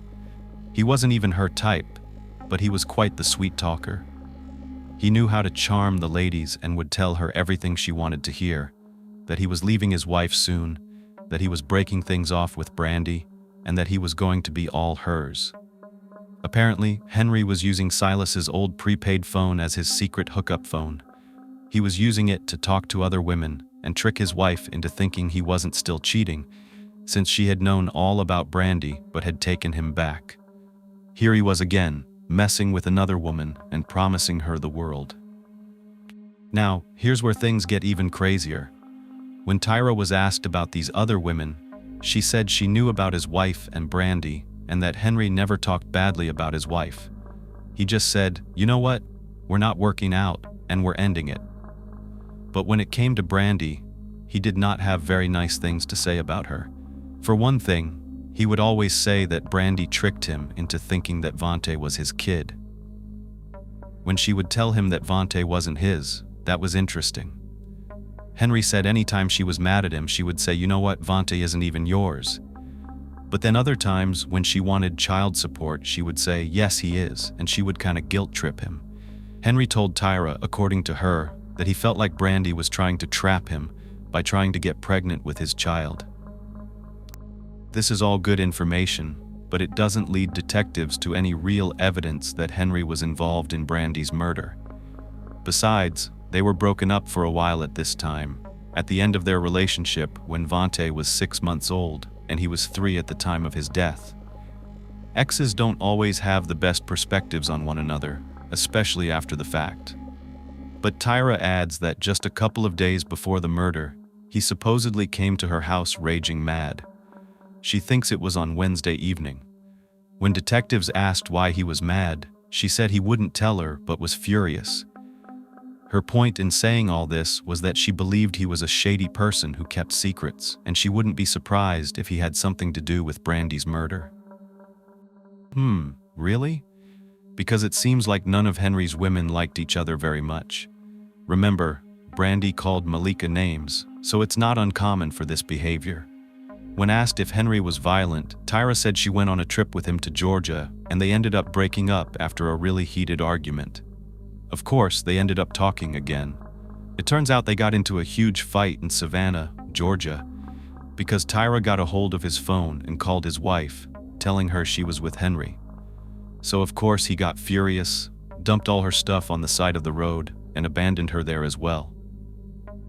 After things cooled down between them, Tyra started talking to him again on a regular basis. Detective Lewis asked her if she knew whether Henry had more than one phone number, and she said yes, he did. One was his main number, and one was his secret number. He would use both to speak with her until recently. He told her to only call the secret burner phone, not his old one, because his girlfriend was checking his bills. However, she said that right after the murders, he told her he got rid of the secret phone and would reach out to her. she was advised not to call or text him. Tyra actually admitted to the investigators that Henry would go to marriage counseling with his wife Malika and say he was working on his marriage, but at the same time he would use the secret phone to call Tyra and let her listen to the whole entire counseling session. That's so weird. I don't know why somebody would do that. She said it was as though he didn't take any of these relationships very seriously, but it was these women's choice, as Tyra said, to stay with him because they clearly knew he was playing games. Tyra said she found out about the murders on Tuesday, the 23rd. She had been out of town that weekend in Orlando for the AM Classic football game. When she came back in town, she was informed about what happened. She admits something else. She was at her sister's house with a few friends when she heard the news. She started talking about it, and that's when she actually got a call from Henry. She immediately put it on speakerphone. This is when he said, "I got rid of the secret phone. Do not call me or text me. I will reach out to you." Well, everyone who was there could hear him, and when Tyra's sister heard that, she said, "Girl, you better call Crime Stoppers because they're looking for tips and stuff about this man." Tyra's sister had kids. Tyra didn't. Her sister was trying to tell her she needed to put herself in this family's shoes. That's when Tyra went online and anonymously filled out a Crime Stoppers form, providing any suspicious information she could think of. That's why she thought the police were there. They came over in regard to the Crime Stoppers tip, but they didn't know anything about that. That's why she was admitting all of this. She got kinda scared and told Crime Stoppers the same thing about that Wednesday night, a couple of days before the murders, that Henry supposedly came by without calling, out of the blue, really mad. She added that he asked if he could borrow her gun, and she was like, "No way." She thought he might be having some problems with someone and didn't want to be involved, but she did tell him if she found out about a throwaway gun, she would let him know. But he wasn't using hers. This does not sound very good for Henry at all. This was a day or so after Brandy had seen Henry and then texted him about the child support. Remember, he said he went over to her place, gave her some cash, and saw his son. Could he be hiding something? Did Brandy say something that set him off? Now that they know it wasn't Silas who talked to Brandy for an hour on the day she died, that meant it was Henry. So what was that call about? Their communication began at 8 a.m. on Friday, November 19th. There was a phone call to Brandy's phone. The records indicate 67 was used to call her. If you don't know what this is, and I don't know if people still use it, if you press 67 and then dial the number, it will block your number from showing up on the caller ID. That way, the person can't save your number and they can't call you back. However, it does not block it on someone's phone records, and they can see that it's Henry's secret phone. It was a 52-minute phone call. Later that day, between 1:18 p.m. and 1:28 p.m., there's a series of calls with 67 used again. Then, around 2:13 p.m., another call lasting 2.5 minutes is made.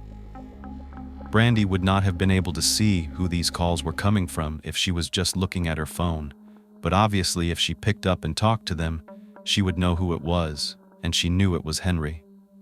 They know this because after that call ended, Henry's main phone received a text message from Brandy at 2:19 p.m., just a couple of minutes afterwards. It said, "Did you hang up on me? What happened?" Then, at 2:27 p.m., that secret phone calls Brandy back. So it's confirmed the secret phone belongs to Henry. And because of this, his lying and the apparent lack of emotion that investigators thought he displayed in his initial interview, Henry becomes a suspect, their prime suspect.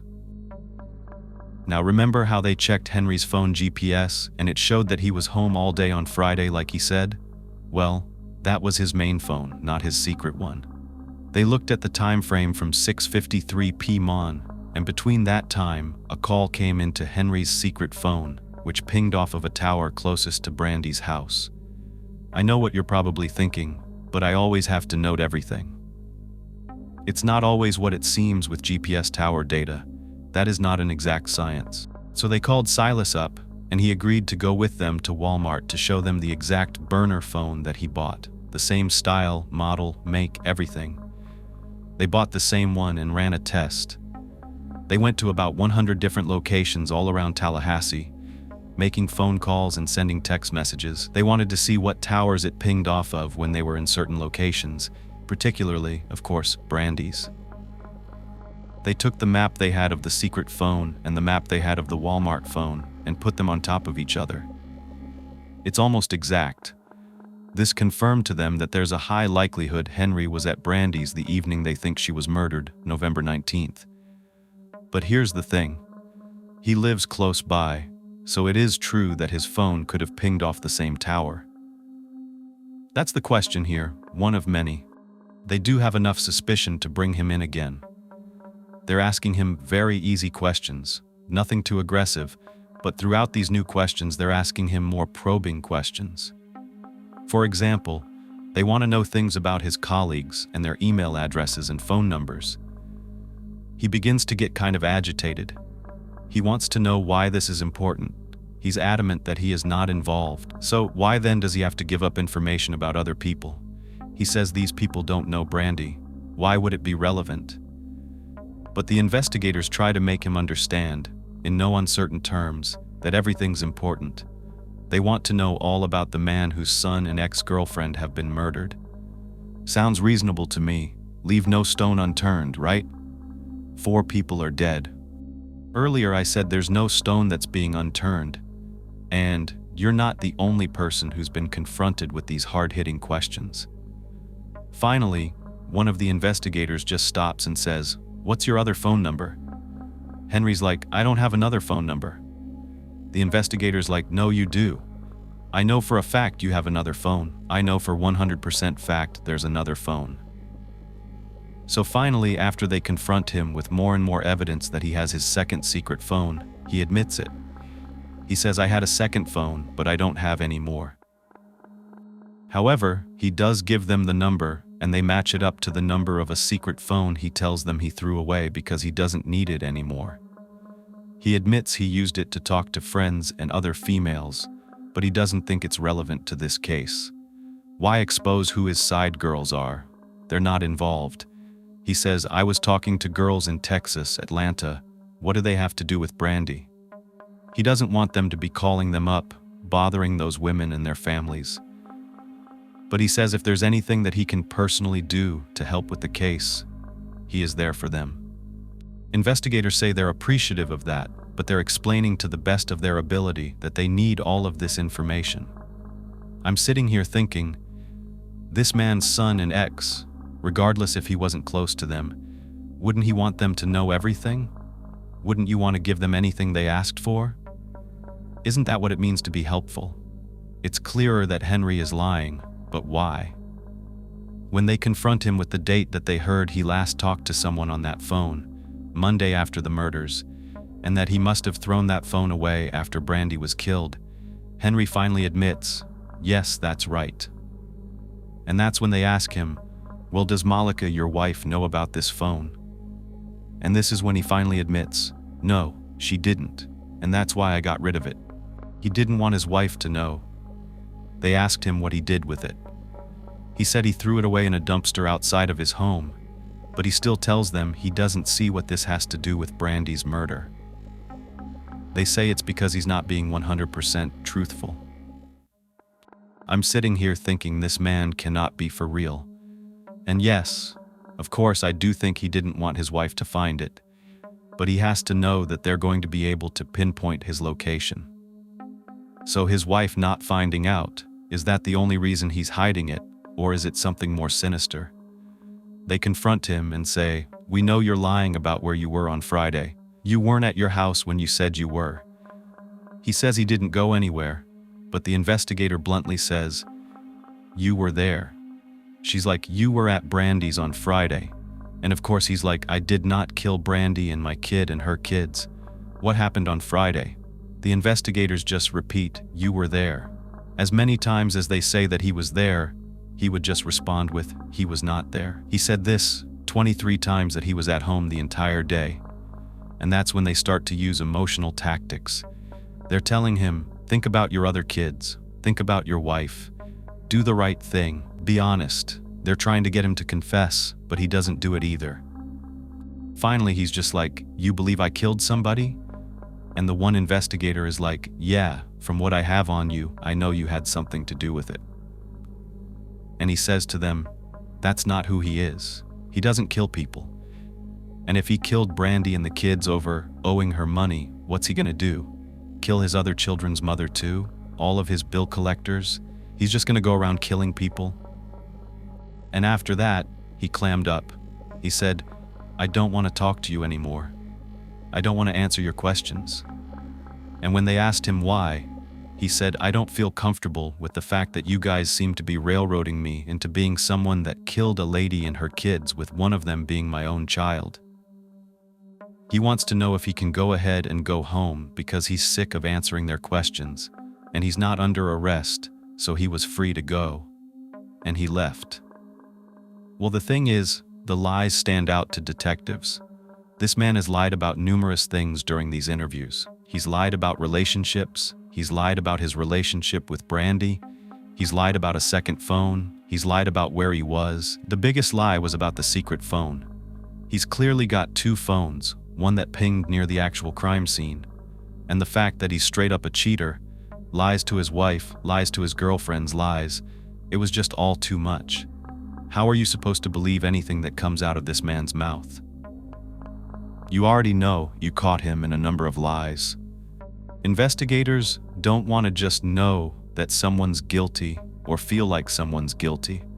They want to make sure 100% they can prove it in any court of law, with all the rules, all the evidence that's required beyond a reasonable doubt that a person is guilty. They need to be able to prove it because they do not get a second chance. So they're not fast to categorize someone as a suspect. They're not fast to close the case. They want to get so much evidence that is overwhelmingly 100% without a doubt true that this person and only this person did this crime. So sometimes when I hear people criticize departments for not doing something fast enough, I think there's a misunderstanding about this process and why they choose to do what they do. I've learned a lot of things about prison culture, about the law, about how things work behind the scenes because of my father. And one of the things he always tells me is that police and the FBI are not going to tell the public what they're doing, no matter what. And they even feed the public and the media falsities. They're usually doing something completely different behind the scenes. And it's getting worse because of web sleuths. The authorities are having to put out almost like false information because now they can't even control the rumors anymore. They're spreading like wildfire. They have so many false leads, so now they actually feed out information to the media that they're not even really concerned with. And this is to give the media some kind of bait for web sleuths so that they can go after these things while they're working on their real case. And I say this all the time, the internet is a hindrance and a gift. It's both. People are helping solve crimes who are just sitting at their desks like we are, and they're really invested in these cases. But I see an evil side to it as well. Truly, there are non-professionals that are targeting people and actually accusing them of being a murderer. Just this week, a TikToker has been sued by an Idaho University professor because a TikToker purports to be a psychic who knows that this professor killed the students in Idaho. Well, that's not something to mess with. Spreading information like that, especially without any factual basis, is defamation of character, among a lot of other things. Not to mention the really unwarranted and baseless theories that float around the internet. I saw this one online. I didn't know whether to think this was serious. These are real people that have real families that are grieving. This is not a hunter-killer game, but I really did digress there. So, back to Brandy's case, because she's important here. These investigators are professionals, and they wanted to make sure in Brandy's case that they had 100% the right person. And one of the things that many courts are going to look at, because the jury expects it to be there as a sort of bombshell, is DNA. DNA is always one of the #1 things that these investigators want to pinpoint. They want to be able to connect a person to the crime scene through DNA because it's the most reliable. It doesn't necessarily lie like a witness. If his DNA is there on something that's related to foul play, they've got him. And they're still waiting on the DNA results. They collected so much DNA evidence because she was so extremely and brutally injured. There was so much blood at the scene that they thought there's no way someone could have done this to her without harming themselves, whether it's their own hand or their arm. Something would have to be left behind from the killer's blood. Henry did not have any injuries the day after the murders, no significant ones. He was also limited in his mobility after this surgery he had, trying to get a bullet out of his stomach. Could he have done such a brutal crime and not gotten injured? They are banking on the DNA. A lot of people are thinking the same thing about the Idaho case as well. There's just no way a perpetrator didn't leave behind their own blood. How were they able to do this without injuring themselves? There were over 200 DNA samples collected in Brandy's case, and I can only imagine how many were collected in Idaho. So finally, the detectives get back the DNA results, and it's a surprise. Henry's DNA was not connected to Brandy's murder. That's right, they cannot concretely connect Henry to the crime, and wait until you hear the details of what they did find. This case went cold. They truly had no suspects at all besides Henry. But maybe they should have considered whether people were being overlooked or ruled out before they should have been. By August 2011, Leon County Commissioner Bill Proctor was asking for the FBI's help in solving Brandy's murder. It had been over 9 months now, and still, no one was behind bars.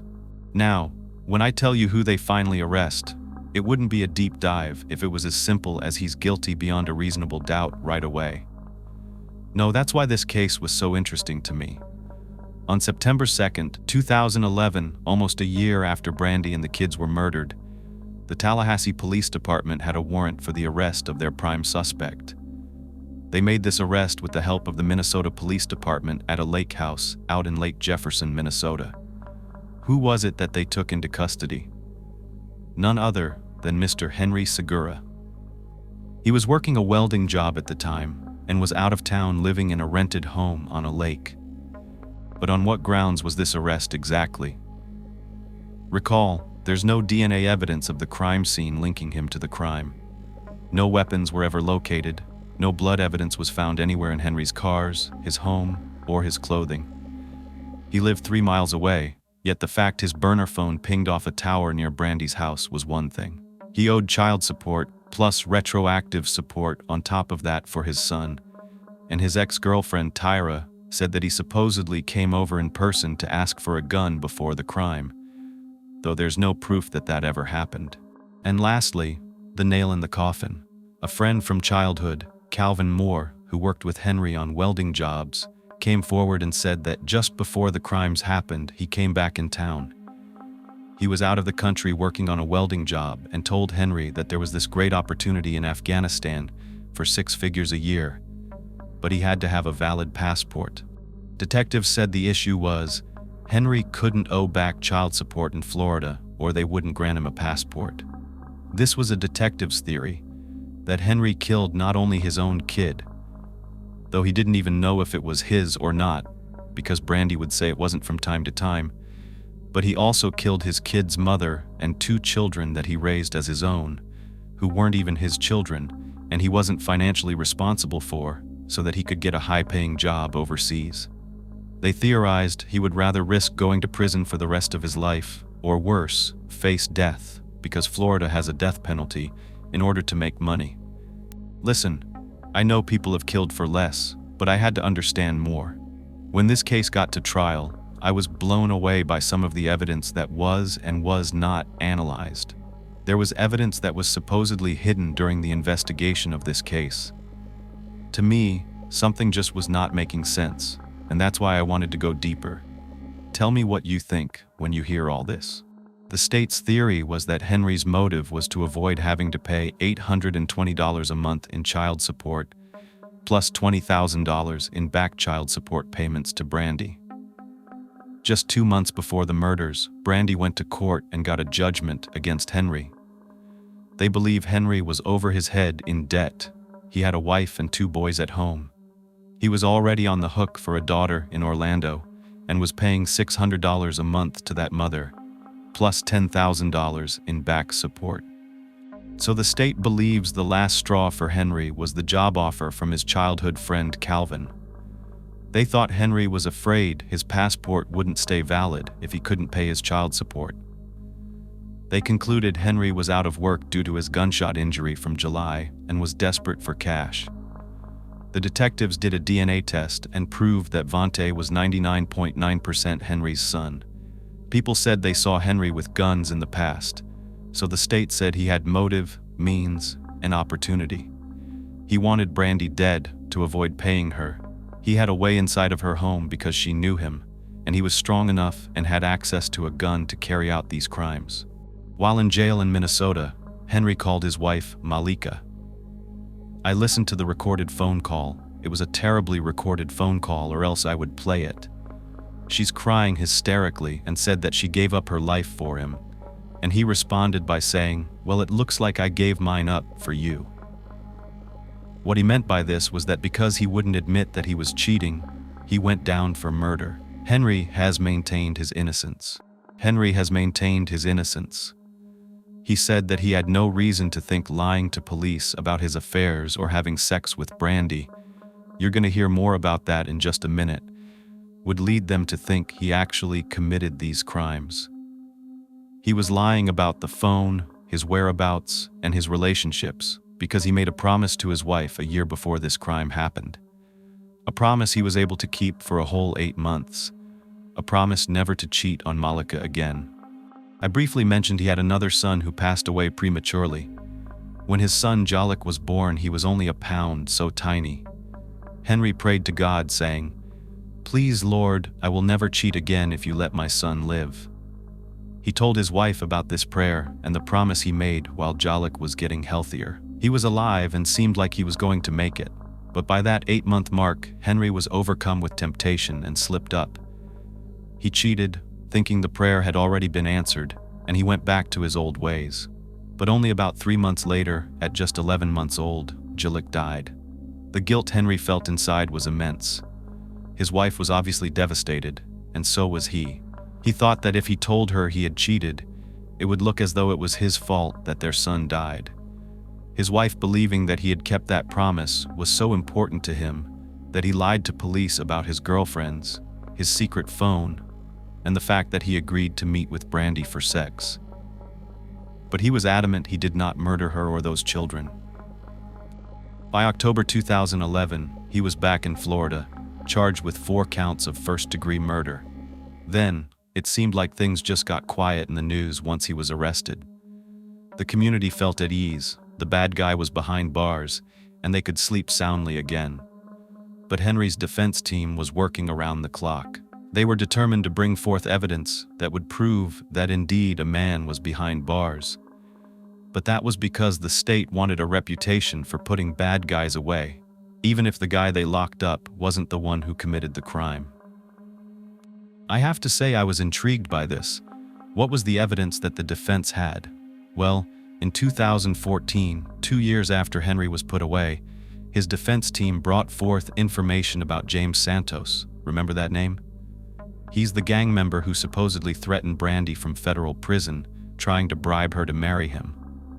Well, the plot thickens. Apparently Santos said that Brandy used to work for the gang from 2004 to 2007, earning several $1,000s per month, running drugs and guns from Texas, Florida, and Atlanta.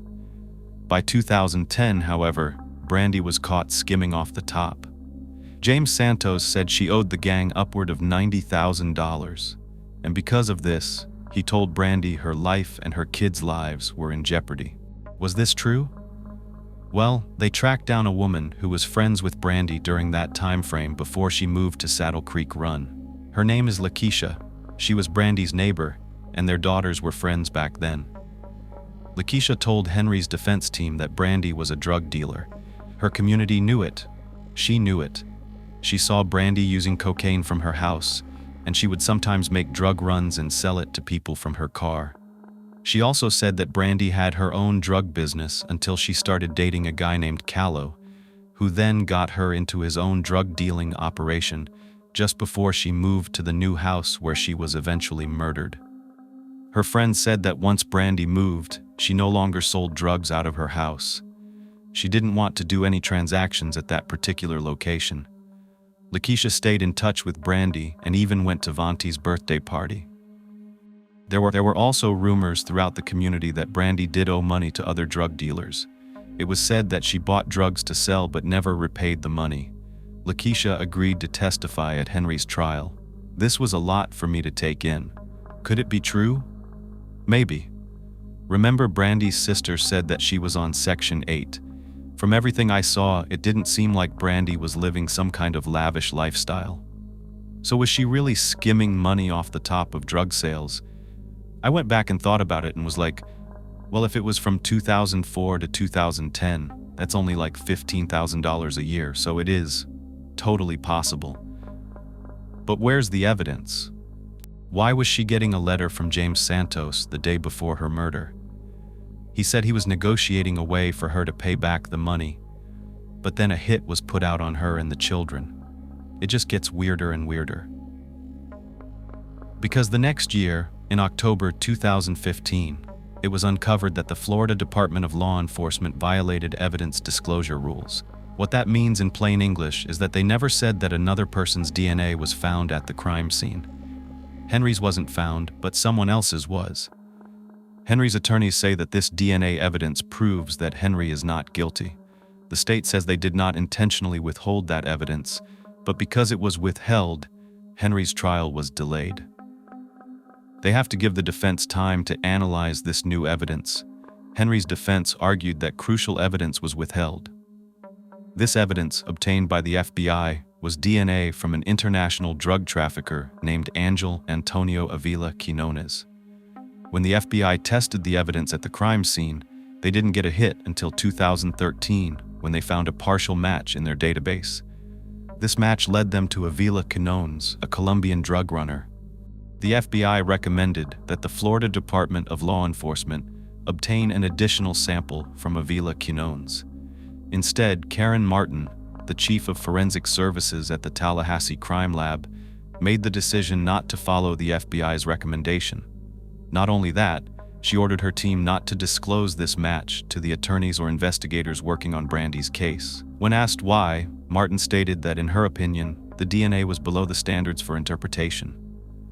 Henry's attorney argued that with 16 million people in the FBI database, getting a hit that matched a drug trafficker was significant. They questioned whether it was a coincidence that this trafficker was linked to Brandy's case, especially after James Santos admitted Brandy was a drug dealer and owed a drug debt. The defense was troubled by the fact that this partial match might have been withheld until after the trial. They asked, what if we had gone to trial last year and Henry was found guilty? Then a year later, this partial match surfaces. By 2016, James Santos had written an affidavit to the court implicating 2 cartel members responsible for the hit on Brandy and her children. Santos claimed he was instructed by a higher-up in the Vice Lord's gang. The partial DNA match to Angel Antonio Avila Quinones reopened the investigation. U.S. Marshals located Avila Quinones in Italy. He was not in prison in 2010, the year of the murders, which is crucial because, in 2000, he frequently crossed the border with cartel help. He had been indicted on drug trafficking charges after a massive drug seizure, but was released in 2009 for cooperating with prosecutors.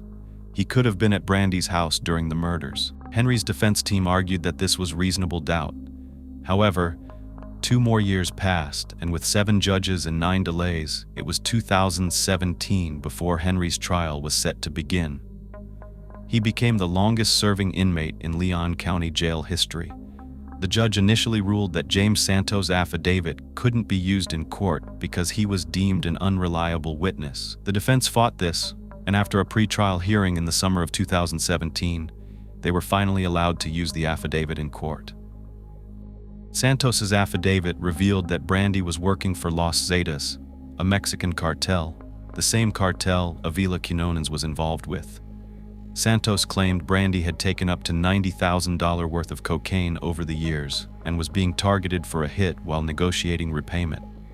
The judge allowed the affidavit in court, but ruled that all other information was hearsay. The trial, which started in August 2017, began with gruesome crime scene photos presented by the prosecution. The defense, in their opening statement, introduced reasonable doubt by highlighting that over 200 DNA samples were taken, none of which matched Henry. They also pointed out that Angel's DNA was found on a phone cradle and cord in Brandy's bedroom, and an unknown female's DNA was found under Brandy's fingernails, a significant development. Additionally, evidence found in a nearby park shortly after the murders, including bleach-soaked latex gloves, was not followed up on by investigators. This evidence was discovered right behind Brandy's house, suggesting the crime scene could have been accessed from that park. The entire trial was a whirlwind of conflicting information. Henry took the stand in his own defense, and the case was a real whodunit that kept me on edge. Most of the information I've shared comes from listening to the witnesses and piecing together the trial's details. And I pieced everything together in a timeline, but you haven't heard from Henry. You haven't heard from him about what he says really happened that November afternoon in 2010. I wish I could play the whole entire testimony, but I really want you just to listen and follow along. I'm going to tell you everything that's important, but remember, this is Henry's version. You ready for this? Here we go. Henry explains to the jury that after he and Brandy officially broke up when Vontae was 6 months old, they were still seeing each other physically, but they were not in a committed relationship. Anytime he would go out of town for work, or he would come back, he would stop by her house. And she wasn't the only one. There were at least 3 women that he was seeing in Tallahassee alone, and those were ongoing relationships. There were a lot more of them that were just one-time things. However, when his wife Malika gave birth to their son Angelique prematurely, he made a promise that if God saved his child, he wouldn't cheat. But he ended up breaking that promise around the 8-month mark. Angelique passed away a couple of months later from a long-term problem, and this was a year before Brandy's death. Even though he was still cheating, it meant a lot to him that his wife did not know that because of the impact it would have had regarding his promise on his son's life. He hadn't been seeing Brandy anymore at the time before her murder. As a matter of fact, they had moved on from one another. They were not in a sexual relationship at that point. However, they would routinely see one another in the mornings on their way to drop off their kids at school. For whatever reason, on Tuesday, November 16th, Brandy saw him at a fast food drive-thru that morning, and she was mad at him. She was asking why he never came to see his son and wanted money for child support. She even threatened to put him in jail. She was texting him, and he calls it psycho-texting, when somebody just non-stop texts you and won't stop. She had a habit of this, and that's exactly why he would use 67 when he called from the secret phone, because he did not want her blowing it up when he was with another woman. But she was texting him on his main phone, so he took screenshots of these text messages and sent them to Malika to show her how bad the texts were. He was trying to decide what course of action to take, and if his wife did end up checking the bill, he could show why he was texting with Brandy. So he decides the best thing to do was to go over there the next day and smooth things over with her, to say hello to his son and to give her some cash. He says that he texted her and made plans for Wednesday the 17th. He came over, they talked, he played with Vontae, and then they discussed the child support. He assured her that it would come more regularly as soon as he got a bigger job. He was getting these short jobs lately, but as soon as he got back on his longer jobs, it would be no problem. He says everything was fine after he left. She even reached out to him on his main phone via text, and both the prosecution and the defense do not dispute this. They have Brandy's text message. She reached out the next day on Thursday the 18th and told Henry, "Man, you looked good yesterday. If you weren't my baby daddy, I would have hooked up." Well, being who Henry is, he takes that as a prime opportunity for sex. That's why he says they were back texting again in the days leading up to her murder. They were planning to hook up.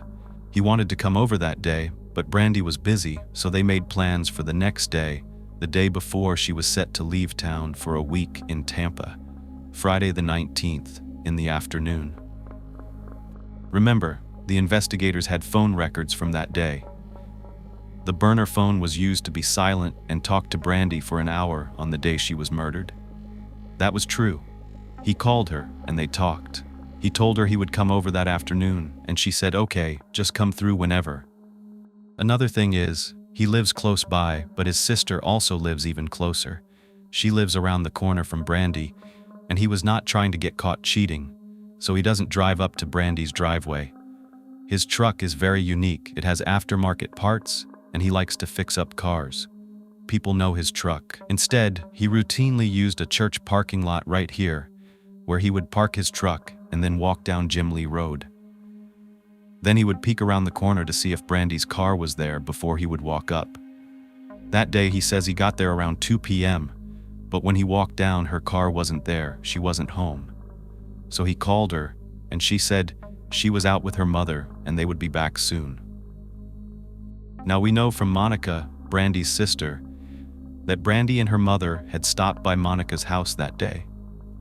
Well, meanwhile, Henry says he walked back to the church, got his truck, went to his sister's house to pass some time. He tells the jury he was there probably an hour, and then Brandy called again. She said, "I'm going to go pick up the kids, and then come meet me." He went there around 3 o'clock. He parked his truck, did the whole thing again at the church, walked down, but that's when he spots her mom's SUV. It's a white and brown Tahoe that was in Brandy's driveway. Her mother was not a fan of Henry.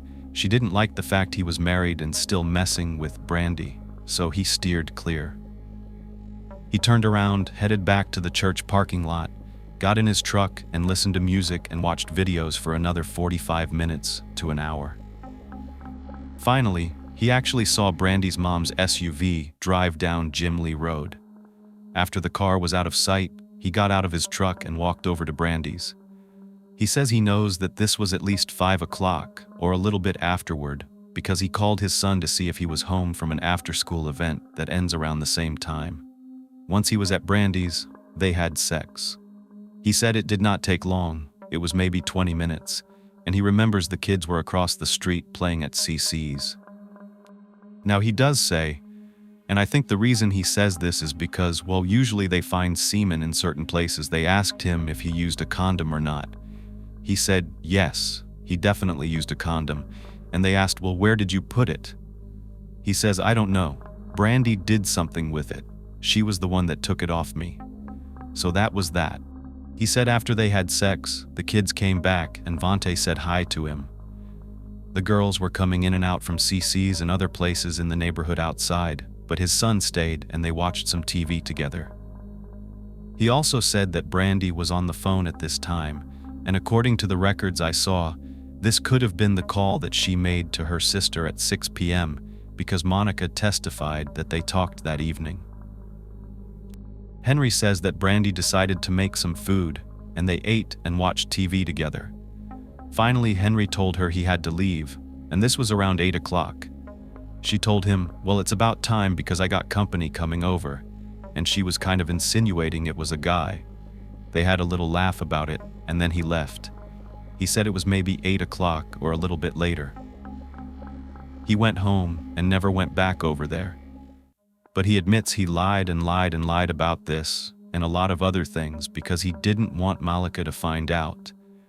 He didn't realize the lies to cover up his cheating would lead to him being arrested for killing Brandy because he didn't do it. He wasn't thinking that it would incriminate him because he knew he didn't commit murders. So he was simply thinking he was lying about talking to Brandy, and that was going to save face with Malika. I told you about the first phone call that he made after being arrested. Malika was crying and said she gave up her life for him, and he said, well, I guess I did too. This is when he told them what he meant by that. If he had just admitted he cheated, then he wouldn't be in jail. What about his phone, his main phone? According to him, he would routinely leave his phone at home when he went to cheat, because Malika somehow knew where he was anytime he left home with the phone. She would get into any account he had, so he would only bring his secret phone. He would also delete text messages on his main phone from Brandy and other women because he didn't want Malika to see them. Both sides do agree that Henry is home by 9:30 p.m. It's kind of late if he only lives about 5 minutes away, right? But they pinpoint this because of the activity on his main phone. The activity was passive the entire time he was gone, and that's because he left the main phone at home. His wife was texting him a number of times on Friday on his main phone, and he never answered. That activity is still picked up by his main cell phone. The records show that even though he wasn't actively using his phone at all, the activity comes back around 9:30 p.m. He starts using his phone again. That one scroll, that one unlock at 9:30 means he had to be home by then. But it is true he could have been home earlier, and maybe he didn't go right to his cell phone and use it. We can't be sure. What they do know is both Brandy's phone and the secret phone were both passive between 6:53 and 7:37. This is when Henry says that he and Brandy were having sex. After this, Henry's secret phone pings off a tower near Rickards High School. This is right here and is located close to this park. That might be significant in just a moment. After 8:21, Brandy's phone is never active again. Henry also explained that the 67 calls were not nefarious. It was only to hide the secret number from the women he was cheating with so that they would not call when he was with someone else. He says he was trying to hide the phone, not who he was, because he was committing a murder. He goes on to say it's true he had back child support and he was behind. He was injured and couldn't work as much, but by the time he was arrested, he was making $10,000 a month or more out in Minnesota, and that was normal for him. He knew he would be back on those jobs, and he told Brandy that. Not only that, sometimes he was paid in cash and didn't report all of his income, so he would routinely have extra money to fix up old cars. It was a huge hobby of his. In addition to paying child support for his other kids, he went twice by himself to move the child support process along so that Brandy would not keep bothering him. His other ex, with whom he has a daughter named Janae, is Tamika. She actually did throw him in jail once over child support, so he knew the routine. He had his wages garnished, and his income tax was sent directly to his ex for child support. But he learned the process over time, and when he went to court in that case, he showed all the receipts of everything he bought for his daughter over the course of her life. The judge reduced the amount of not only his monthly payments, but what he owed in back child support. It offset the cost. He knew how all of that worked and would have utilized the very same method with Brandy if he had gotten the chance. He said that he was in Vante's life since he was born and also had receipts to show all of the things he's paid for. I want to remind you that they did not find any DNA evidence inside any of his vehicles, his home, or on his clothing. His house was searched, but they didn't find anything related to this crime whatsoever and never found a weapon. Still, the prosecution thinks that Henry murdered Brandy and the kids when he was there that night between 6:53 and 8:21 when Brandy's phone went dead. They say they have proof. Inside the girls' stomachs, there was undigested food, which means they ate within the last 3 hours. Since Brandy was last seen at 5 o'clock, and the girls were eating Burger King around that time according to Cece's son, Artron, they had to have been murdered, in the state's opinion, between 5 and 8 p.m. However, there's evidence to rebut this. Remember the text message from Cece to Brandy at 6:53, asking if she wanted any food that her husband, Marquise, made? Marquise sent a plate over there anyway, even though Brandy didn't take them up on the offer of coming over to eat. However, Brandy's kids were at their house eating. Marquise says he was done cooking around 7 p.m. and that the girls ate mac and cheese, so they did have something to eat after 5 p.m. Henry said the kids were back at Brandy's before he left at 8 o'clock because he saw them.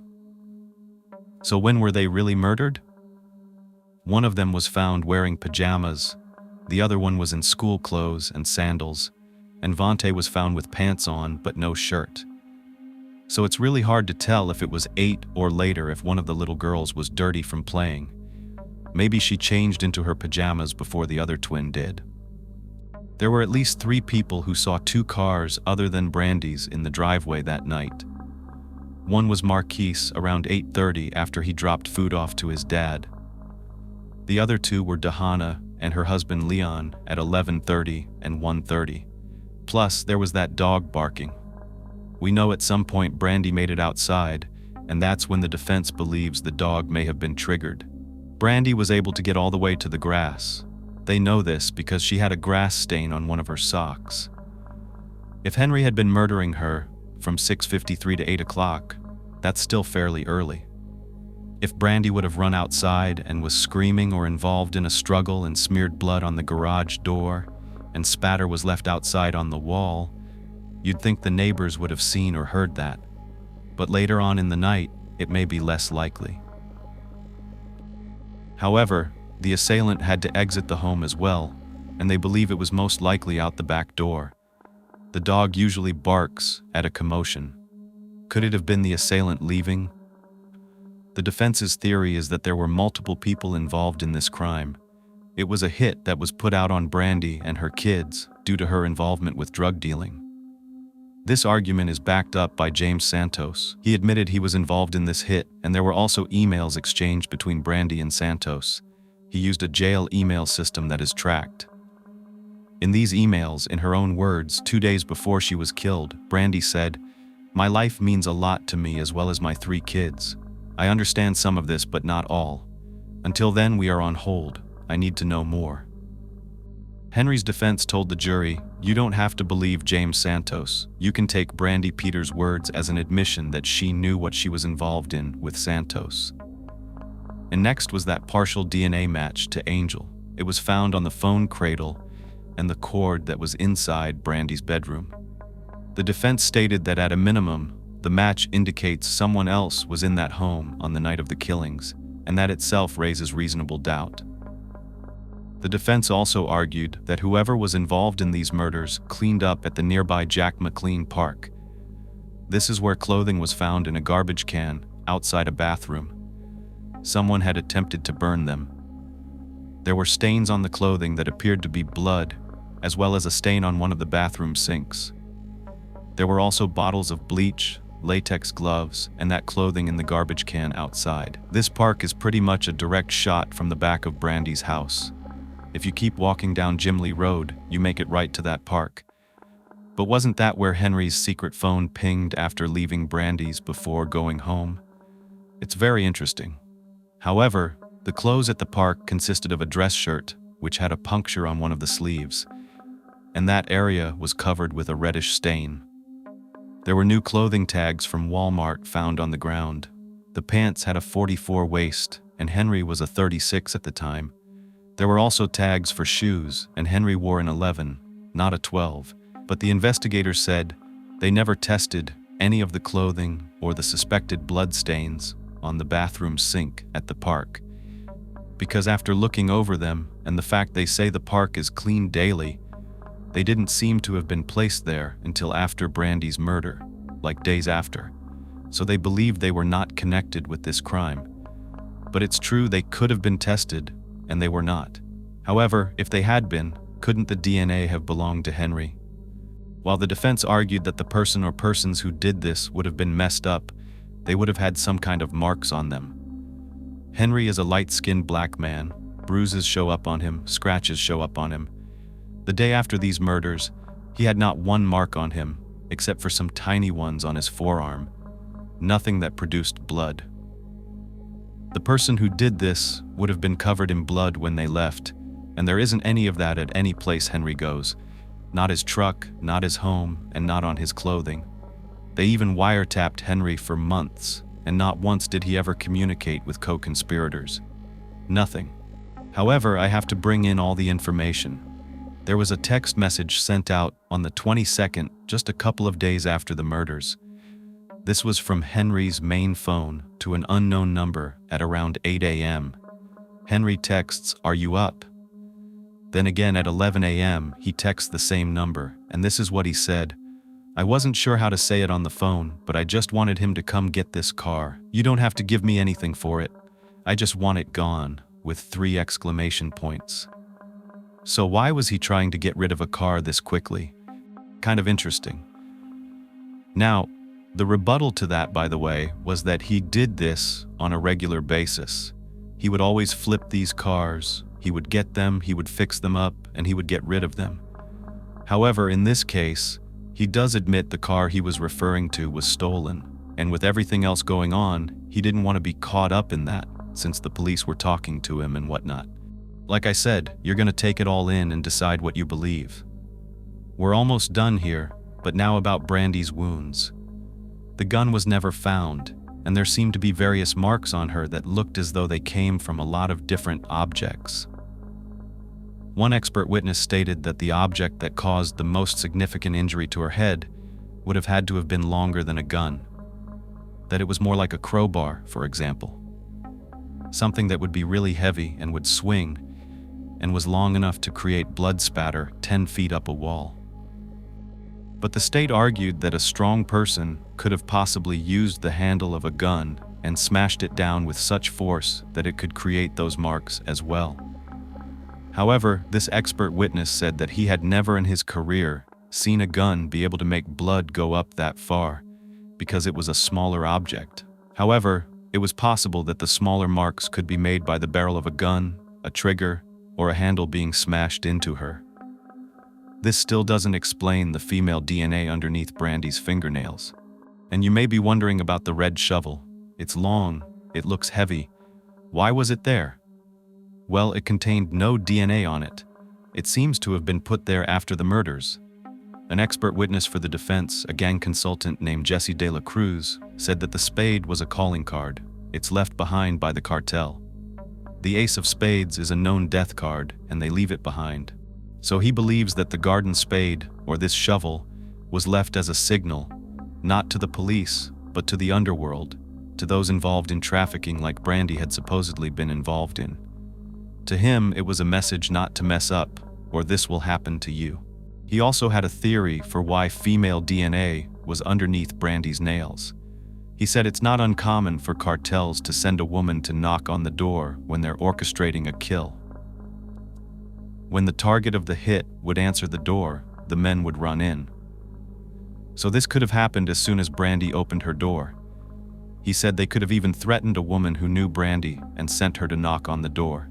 Nevertheless, when things went down, Brandy was not afraid to put up a fight, and she ended up scratching this woman's skin and leaving behind this female DNA. At the very least, the defense was arguing there wasn't just one person there. The last thing that this gang consultant sadly said, and that he wanted to explain, really got to me, but it is the truth about the cartels. He said that the way that Tamaya was killed versus the other two is common. Gang members will kill a person's child in front of them as revenge. They would make a mother watch. He theorized that's why Tamaya's cause of death was related to the firearm, whereas the other two were drowned. Before the defense rested, they had a witness tell the jury that Henry kept his son Vonti's obituary on his dashboard of his car after the murders. And sure, he did lie and he's always been unfaithful, but he loved his kids. Court records show that Henry had been arrested 8 times since 1996, including an arrest for beating one of his girlfriends and another arrest for beating a pregnant woman.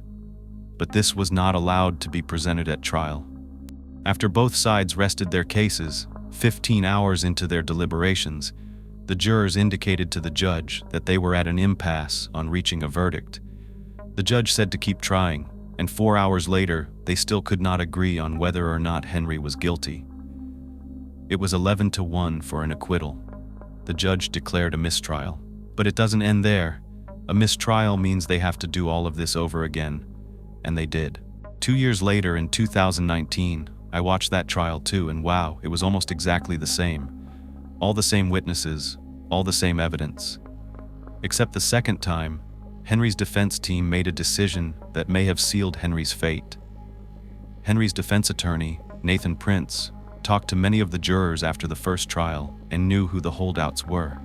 He had this new strategy that if he had a smaller jury, he could hopefully weed out the ones who would vote guilty. So he decided on a 6-panel jury instead of 12. The point that the attorney tried to drive home was how much foreign DNA was all over Brandy's house. Not just all over, but in places where it was connected to this crime, like under Brandy's fingernails. But the other issue was that they were not able to get certain things in, like a key witness, the hairstylist, Miss Douglas, whom Henry visited. Her testimony was blocked by the state, and the defense said that was a strategy. But the most compelling witness was Mr. James Santos himself, the person who actually admitted that he was responsible for orchestrating the hit on Brandy and her family. He took the stand this time, not just by affidavit. He sat there and spoke to the jury. That might have been a bad thing for Henry, at least. James said that he met Brandy in 2000 through Kahlo, her boyfriend at the time, and that Brandy had been involved in transporting narcotics for him. He would tell her to pick up a car from Tallahassee and drive it to Texas, Atlanta, or Chicago. He still directed his trafficking from prison once he was actually indicted. When it comes to Brandy being killed, James said an associate in the gang told him that because James brought her into the organization, he was responsible for her. James was connected to the Los Santos cartel in Mexico, and the man that headed up the Mexico connection between Colombia was Angel Aviles Quinones, the man whose DNA was found in Brandy's bedroom on her phone. James Santos said he got guys from Texas and Atlanta to help carry out the hit, and those guys would figure out who would help them. He said that 7 people were supposed to be involved in carrying out this crime. James wrote Brandy a letter almost every day in the 10 days leading up to her murder. He says that the letters were coded, so to the naked eye, they seem almost incomprehensible. But what he was trying to say was that the business was still being conducted and money was still owed by her. If she could return $50,000 and make one more trip with a car that was waiting for her in Atlanta, the debt would be paid. He was also corresponding with her through email, but not on his account. He was using another inmate's account. In those emails, he references the $50,000 and the Mercedes. However, he admits to the jury that even if Brandy would have done what he said, she would have still been killed because she could not be trusted. He was just trying to recoup some of that money. But apparently, James Santos has made a lot of inconsistent statements over the years, and he wasn't always admitting it was him. He said he didn't come forward 100% before because he didn't want to be charged with her murder. Also, because his organization thought that because he brought her in and vouched for her, he may be involved in the theft.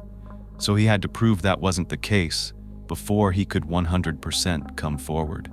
The thing is, he got a little weird when he was being cross-examined by the state. He still answered all the questions, but he would smirk and smile sometimes, especially when the state asked him, how tall was Brandy? Was she taller or shorter than you? How old was she? He said he couldn't remember that. The last time he saw her was like in 2000 or 2001, but he seemed flustered here and there. I could see that, that's my perspective. He just seemed off, especially when the state kept pressing him on where he stashed money. He would laugh, and I don't know if this was like a nervous laugh because the question would have put him in a weird situation or harm's way. But the biggest argument to rule out his testimony was when the state claimed to the jury that James suffered from a personality disorder. He had grandiosity, he lied about doing things that he didn't really do, and that he didn't really have Brandy killed.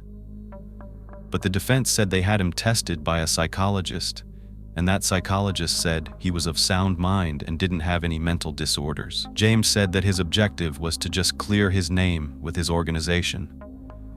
He wanted to prove he was not involved with the theft and that he took care of the issue.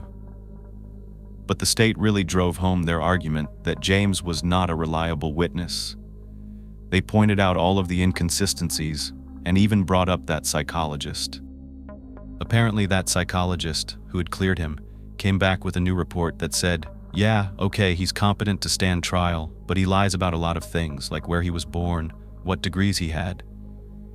Ultimately, the doctor's opinion was that James Santos displayed significant immaturity, narcissism, grandiosity, resentment of authority, and repressed hostility and anger.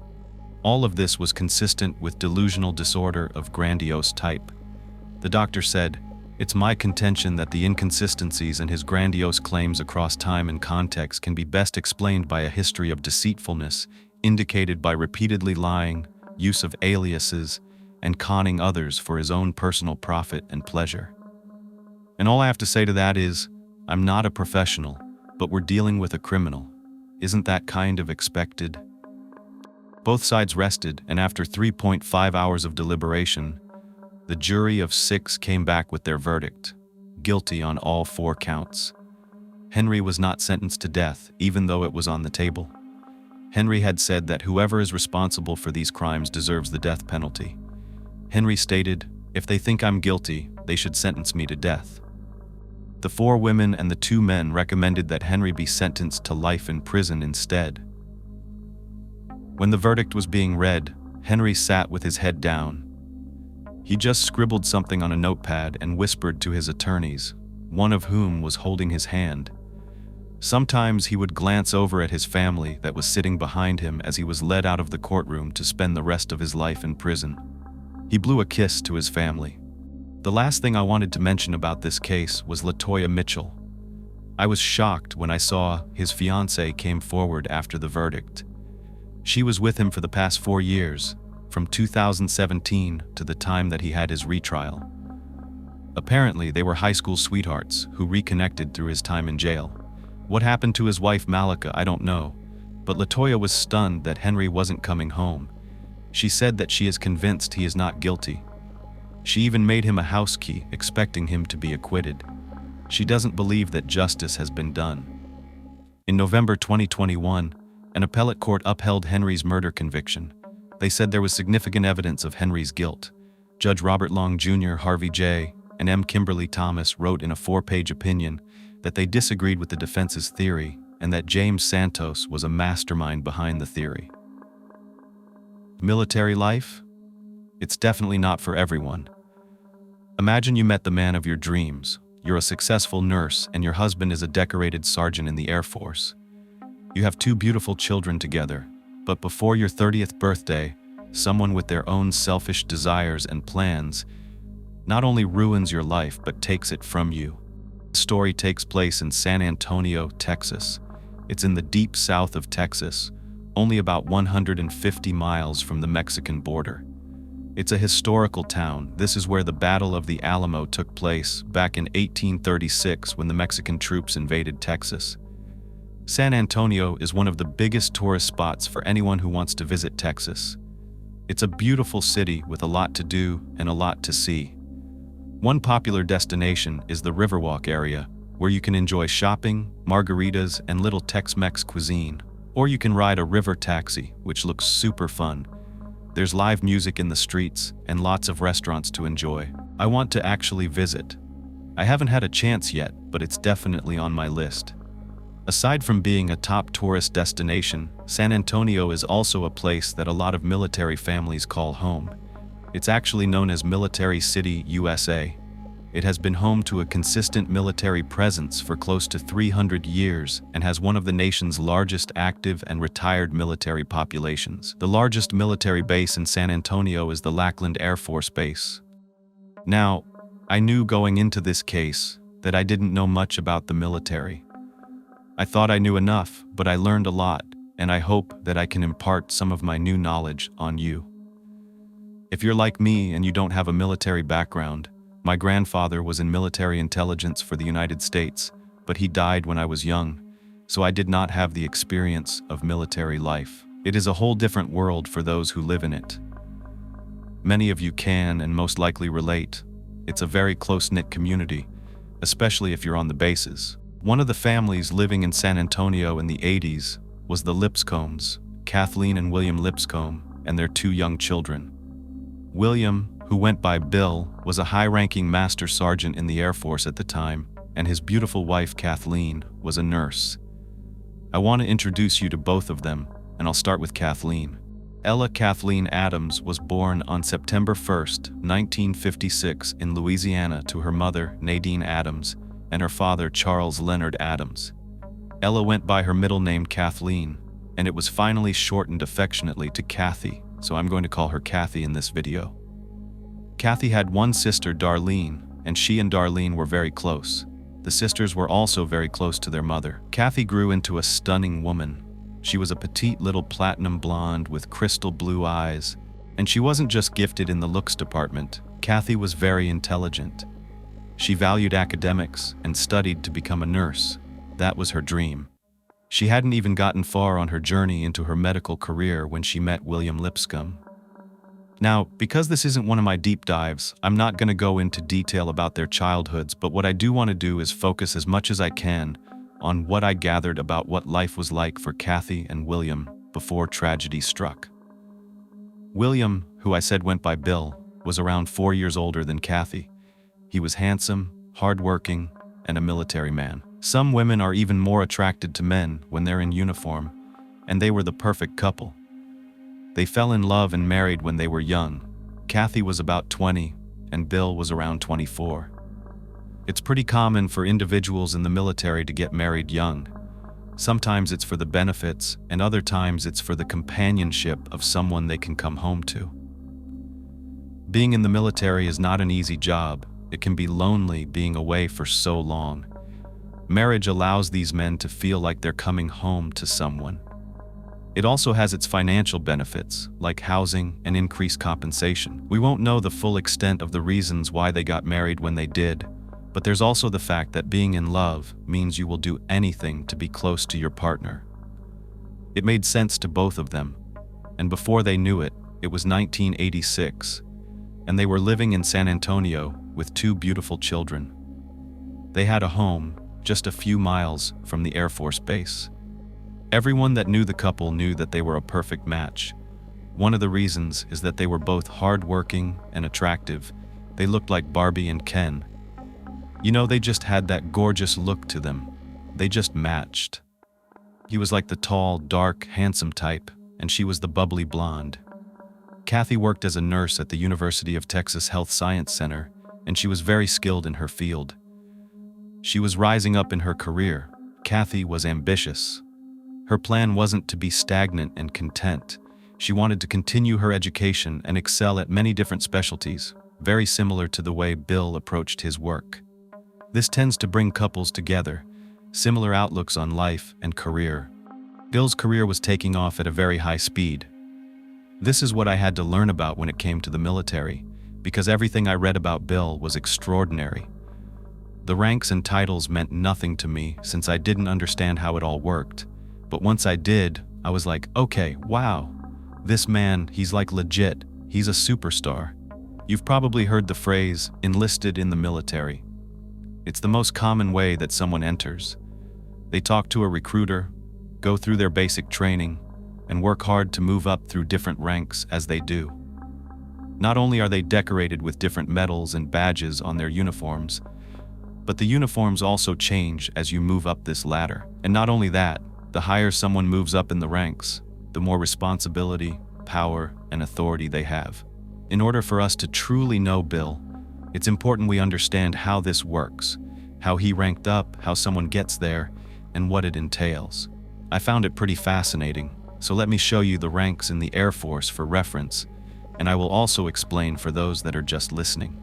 Here are the enlisted ranks. On the top, they start with E1, which is a basic airman, and they go to E9, which is the Chief Master Sergeant. That sounds so important, and it really is. Just to understand how hard it is to get there, one statistical example shows it takes approximately 17 years to get to where Bill was, and he was only 33. This man was being promoted left and right. To help me understand the complexity, I found a YouTube channel called 21 Shades of J. It's right here. I'm going to put it up on the screen. He creates videos explaining how to rank up in the Air Force. He got to E6 in 6 years, and it's literally referred to as E6 and 6 because it's quite an accomplishment. It takes a lot of studying, and I had no idea. But there's something called the Weighted Airman Promotion System, abbreviated as WAPS, not to be confused with anything else. It consists of tests that an airman has to take so they can rise up the ranks, and they're intense. I found a study guide, and it was 200 pages long. Wow, I read somewhere that Bill wasn't even 30 years old, and he was already a Master Sergeant, which is an E7 rank. He wouldn't just pass these exams, he would ace them. Something else about Bill stood out: his actual position in the Air Force. He was a military training instructor, and man did I watch some interesting videos on this. This is a very important position, and I just want to point out that now we have a lot of resources. This was back in the 80s. They didn't have the resources like a YouTube video by someone who's already gone through everything and can give you advice on how to study. Everything had to be done the old school way. Instructors like this are actually looked at as having one of the most important jobs in the Air Force. They are the drill instructors. They are the very first impression that an entry-level airman gets about what it means to be an American soldier. There's a lot of pride in a position like this. There's no place for mediocrity for Bill. Those below him both feared him and admired him. It was Bill's job to take these kids coming into the Air Force and mold them into who they would be known for the rest of their lives. These individuals will never forget their training instructor.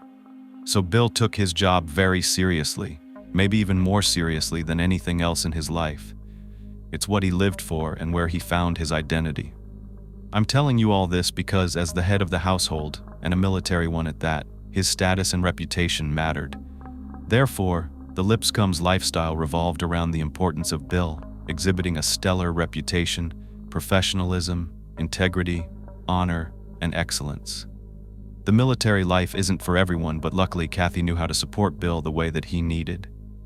Through an entirely different profession, being a nurse, she also had to exhibit her own sense of responsibility, respect, and professionalism. They made a perfect pair. The couple was looked at as a model for not only those around them who knew them intimately and admired them, but also for all of the airmen that came through Bill's training. The Lipscombs had it all. They both loved their careers and their kids. Kathy was a doting and supportive wife, raising their 2 children while working hard during the day and caring for the children after school. On the weekends, she would attend all of the military events, all the balls, the gatherings. She even loved to cheer him on at the games he played. He was in the military softball league. But things at home were a little different. Kathy was used to being in Bill's shadow. She was okay with it, especially when they were in public. But when it came time for Bill to display interest in her work, it seemed like he almost resented her. Kathy's hospital had gotten a research grant at one point, and she was excited about the possibility of applying for a research position. But Bill wasn't thrilled. He didn't think she needed to add any more to her plate. It was like he was okay with where her career was, as though he was the one responsible for making that decision for her. It does take a certain type of person to be a drill sergeant. They can be rigid and controlling. That may be okay on base, but it's not great for a relationship. I don't know if you can relate to this, if you've ever been with someone like this, but Kathy just felt that Bill did not take her job seriously. She felt belittled. He was used to talking to his airmen in a rough tone, and he would forget that Kathy was his wife. He would say things like, "Well, you just sit around and change bedpans all day or wipe people's butts, so what's important about that?" This was tough because Kathy had a lot of ambition, and she was sick of living in Bill's shadow. She loved and respected him, of course, but she began to become distant. If you take that again and again, you're going to retreat. There's only so much someone can take. This caused them both to be distant and to throw themselves into their work even more than their relationship at home. This was actually a positive thing for Kathy. She wanted to do research in the OBGYN department, so she applied for the position, which required testing, report writing, and putting in samples of her work. To her delight and surprise, Kathy got the position, and it was a big deal for her. This was building her confidence. It gave her a sense of purpose and pride. When she got home and let Bill know that she and a few colleagues were going to go out and celebrate, instead of being happy and congratulating her, he seemed to resent the entire situation. But that didn't stop Kathy. She began her new role and excelled quickly. It was like, why can he do it and not her? I think that's how I would feel. I've definitely been there. But we have to remember that we don't know what couples agreed to when getting into the relationship. We don't know those unspoken things that are not public. We don't know if he asked her, "Will you be my supportive wife? Stay home with the kids. I will give all the military benefits and support you." We don't know. Nevertheless, this doesn't stop Kathy. She is excited and begins her new role, rising up quickly. Her diligence doesn't go unnoticed. Kathy is asked to join a new research team led by one of the most prestigious doctors in the OB/GYN department, Dr. David Pearl. This is a huge accomplishment for Kathy. Dr. Pearl chooses the best of the best for his team, and he is delighted to have Kathy on board. Now she can use all of the skills that she has learned to master and showcase her expertise. Unlike Bill, Dr. Pearl understands the complexities involved in her specialty. He is there to provide encouragement and praise. Kathy feels the best when she's at the hospital. It's where she feels that she belongs. Home starts to be a place that she would rather not be, and Kathy's identity is moving away from being a wife and a mother to an OB/GYN nurse and beyond. She intends on continuing her education, and Dr. Pearl approves. Now Kathy is choosing to spend even longer hours at work, away from Bill but closer to Dr. Pearl, who is thankful for her hard work and dedication. Kathy feels appreciated and seen when she is in his presence. It boosts her self-esteem. Now she comes home smiling, happy, and on top of the world, and Bill can see that. Considering he knows he isn't the one putting a smile on her face, he starts to wonder what or who is. At this point, as they say, they were two ships just passing in the night. With their daily routines being so different, they weren't spending any quality time together. Instead, Kathy starts to talk to Dr. Pearl. It started with little things, as it always does, like when he would compliment her. She would be so grateful and let the words escape her lips. "Those words my husband doesn't say." So that's how this started. The way he treated her was the opposite of the way that Dr. Pearl did. Kathy was stunning on the outside, but she was also very sweet, likable, caring, and generous. The list goes on. Soon enough, she and Dr. Pearl were connecting on more than just a professional level. They were starting to connect on a more personal one. She was now calling him by his first name, David, so I will too. Kathy and David were harmlessly flirting. I mean, it can seem harmless, but they were just building each other up here and there, and it felt okay since both of them were married. Yes, David is married too, yet he begins to confide in Kathy about the troubles that he and his wife are going through, and the two begin to bond. Sooner or later, David and Kathy are having lunches together outside of the hospital. It always starts innocent, doesn't it? It's like boundaries. I guess they did exist, but they were becoming more and more blurred. In the spring of 1986, David finally crosses the line and invites Kathy to his place. But wait, it's not the home he shares with his wife. No, instead, to Kathy's surprise, David tells her that he and his wife are actually separated, and he lives in his own apartment near the hospital. Was Kathy thinking about leaving Bill? Well, it turns out when confiding in David, she says yes, she was thinking about it. She had actually attempted to leave once before, but Bill wouldn't let her go. If a couple wants a divorce, they have to go through a legal separation first for a designated amount of time, which is usually defined by the particular state they were married in. For example, here in California, it's a 6-month period, and it varies in different states. So, David and Kathy bond over their marriage difficulties, and David explains he's separated from his wife. The more they see one another alone, the more tension builds, especially in Kathy. She hasn't been close to Bill in a while. He was so controlling and demeaning. In contrast, David was carefree, caring, and gentle. Ultimately, they cross the line. They end up having sex. Of course, they do. If they didn't want this to happen, they should not have allowed it to get to this point alone in David's apartment, where they weren't under the watchful eyes of their colleagues and superiors. Over the next few months, Kathy begins to fall in love with David, and it seems that David feels the same. All the while, Kathy is hiding this from Bill, but he has his suspicions, especially because there are nights that Kathy doesn't make it home until very late, like after midnight.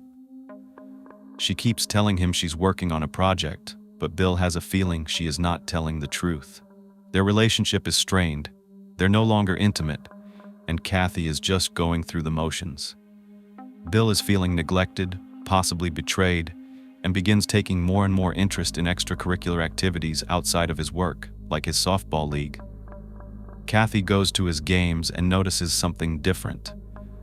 Bill seems to be getting a little more attention than usual, and he's paying more attention than usual to all of the young cadets that he trains in the Air Force, all the young women. They're cheering him on. This is their drill sergeant, and they're laughing, smiling, and hugging him.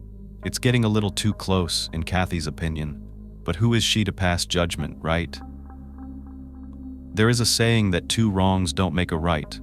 What they could have benefited from was some actual communication, but instead, both became cold and distant.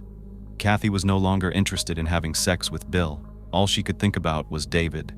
People in these love triangles sometimes say they feel like they're cheating on their new lover with their husbands, so they stop having sex with their husbands. We can't ever know exactly what Kathy was feeling, but her actions say a lot. She considered the marriage over.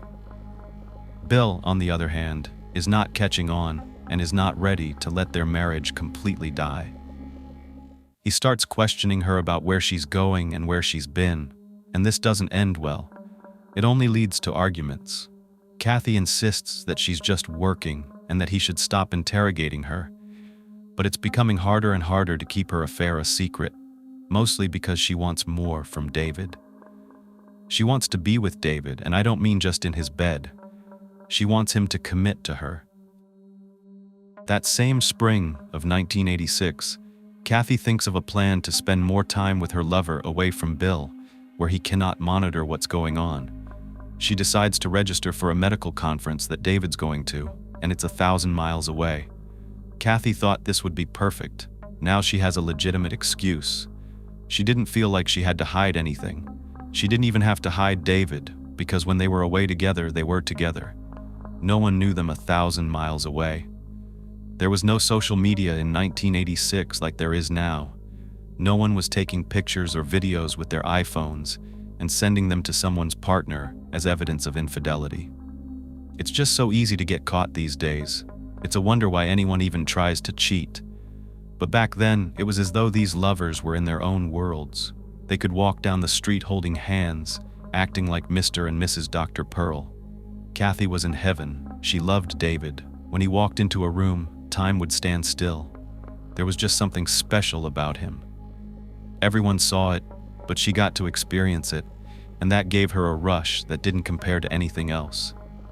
Even though she was literally cheating with a married man, she found herself imagining what it would be like to be with David, to be his wife. She asked him if they could be together, and he told her he loved spending time with her. It felt right, but he had to wait until his divorce was final. Then, of course, they could be together. There was no question about that. Kathy felt loved, cherished, and listened to. She had someone to confide in and talk to about all her problems, and she looked up to him. He taught her so much about work and life. She was infatuated with David. He was the complete package. He was handsome, smart, hardworking, and fun, and he just got her. When they were together, it was just David and Kathy. Everything was perfect as long as Bill didn't find out. But Bill wasn't oblivious. While Kathy might have been in her own little world with David, Bill was living in reality. It doesn't take a rocket scientist to piece the facts together. The long hours, the smiles, the happiness not coming from him. The trips, Bill had had enough. He begins looking through Kathy's things when she's gone at that conference, and he's devastated by what he finds. My heart really breaks for him in this situation. He's had this aha moment, but it's also a soul-crushing moment that confirms his worst fear. I know that feeling all too well. Your heart starts to race, you can't breathe, your body feels hot, you get dizzy, and you can't think. You just stare. That's what was going on with Bill. He was staring at a packet of birth control pills. At that exact moment, he knew in his heart that Kathy was being unfaithful. Bill had a vasectomy, so there was no need for Kathy to use contraceptives with him. She wasn't even having sex with him anyway. That's really devastating. Cheating is one of the worst betrayals in a relationship. It breaks down everything: the communication, the trust, the vulnerability, and the love. It just extinguishes love in the blink of an eye. Bill puts all the evidence together, and it's obvious who Kathy is having an affair with. Dr. David Pearl, the distinguished medical specialist, a man who made more money than Bill and had a higher education. That felt humiliating to him. This isn't the picture-perfect life he wants to portray to the incoming airman. He's crushed. This isn't just about losing his beautiful, loving wife that he adores, no matter what. It's about what this will look like for his unblemished career. Everything about him was polished from head to toe, yet now his marriage is a mess. As soon as Kathy comes home, he confronts her. She was already ready to lay it all out on the table for him. She had made up her mind. She was in love with David, so she didn't lie. She didn't fight it. She told Bill the truth. She wanted a divorce. Can you imagine the pain Bill must have felt to hear his wife say those words? One part of you wants that confirmation, just to hear them admit they've done something wrong, but it also becomes a harsh reality once it's spoken. Some people can never come back from pain like that. Kathy doesn't hesitate. As soon as the conversation is over with Bill, she goes down and files for divorce. Now listen, I've talked about cheating in a lot of videos. I don't always ask your opinions on it, but there will be many discussions on this topic. I hear the immaturity card pulled as an excuse a lot. While she was a young woman when they got married, maybe she didn't have a lot of life experience, but that was a choice, and so is cheating.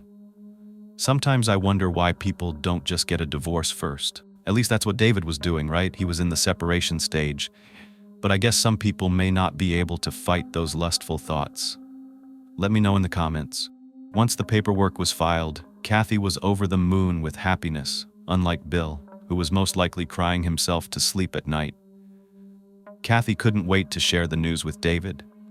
The new arrangement between Bill and Kathy was that Kathy would move into her own apartment with the kids, probably got that clue from David, and Bill would have visitation with the children every weekend.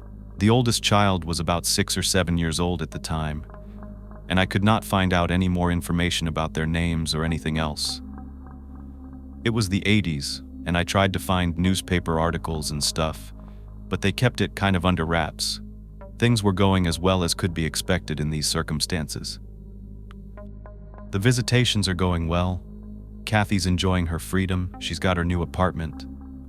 Speaking of the apartment, it's Sunday afternoon on June 8th, 1986. Bill has the kids and is ready to bring them back to Kathy. When they arrive at Kathy's place, her car isn't there, but they go up to the door anyway. They knock, but there's no answer. So Bill decides to go back to the car, gets a piece of paper and a pencil, and leaves a note for Kathy to let her know the kids are safe. She wasn't home, so they went back to his place, and she can call or come get them whenever she gets a chance.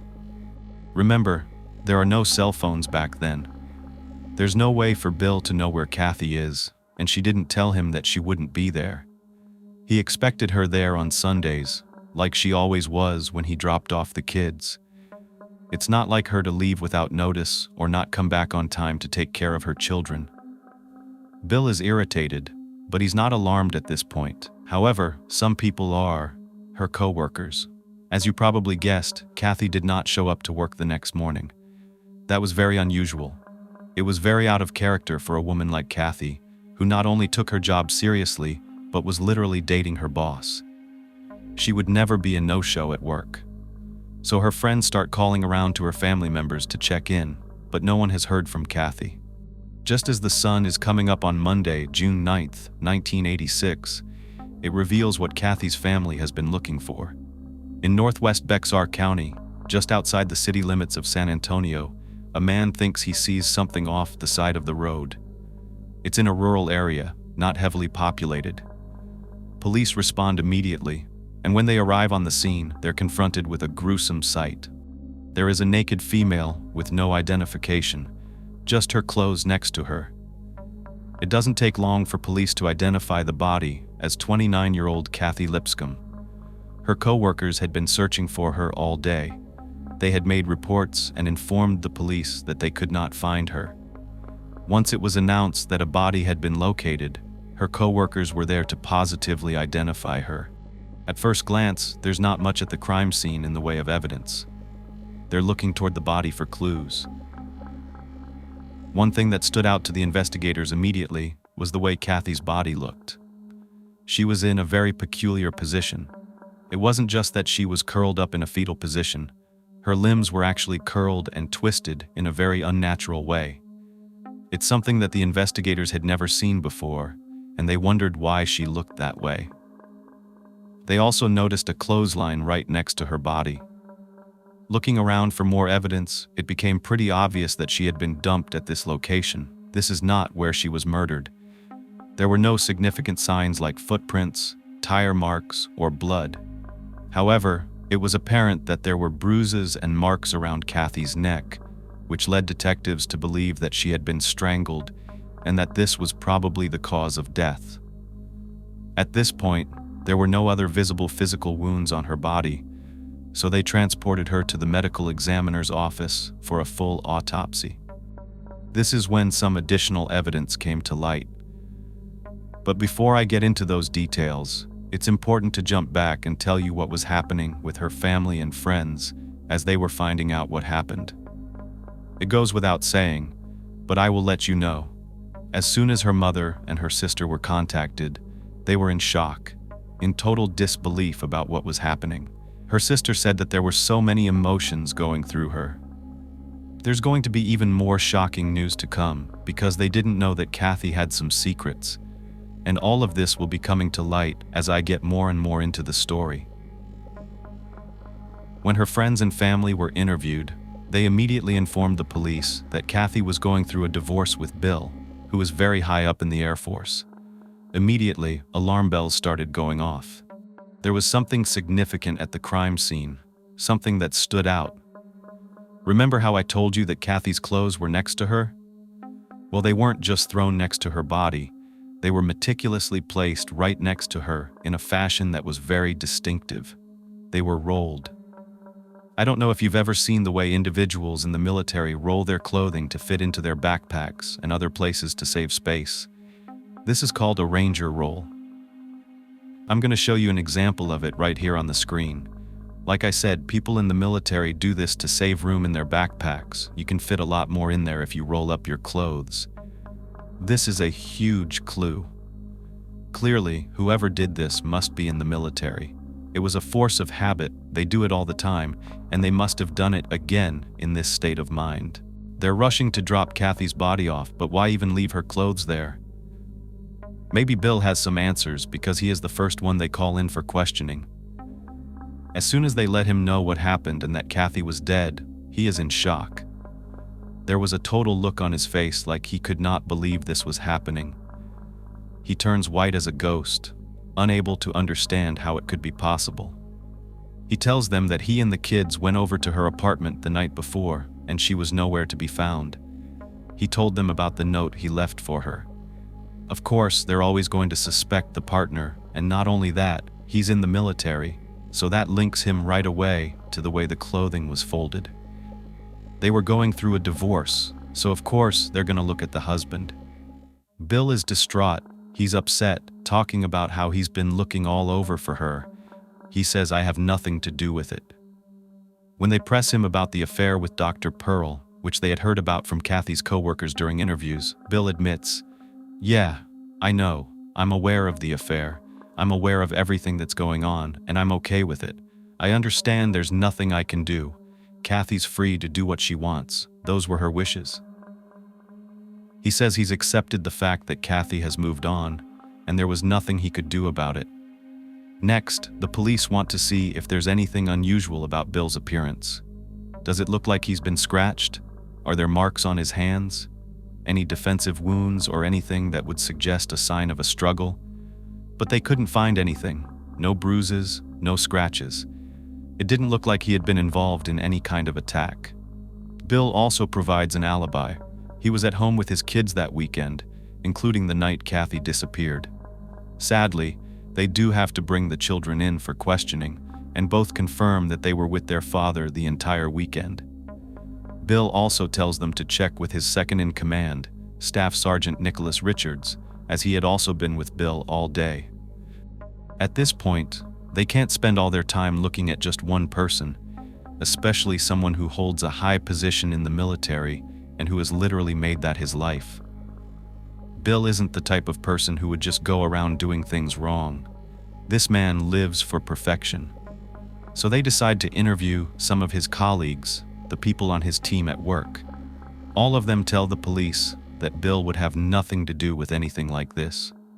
They go to Lackland Air Force Base and interview Nicholas. He confirms that, yes, he was with Bill all day on Sunday, hanging out at his place with the kids.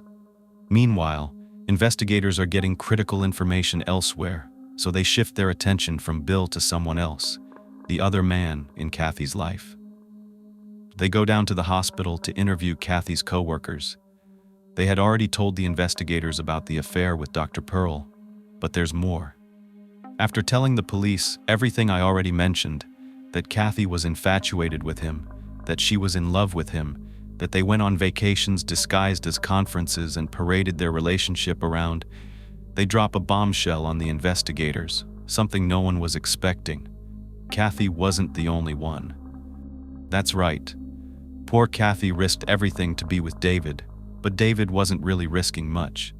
He had the upper hand in the relationship, not only with Kathy but with several other women he worked with.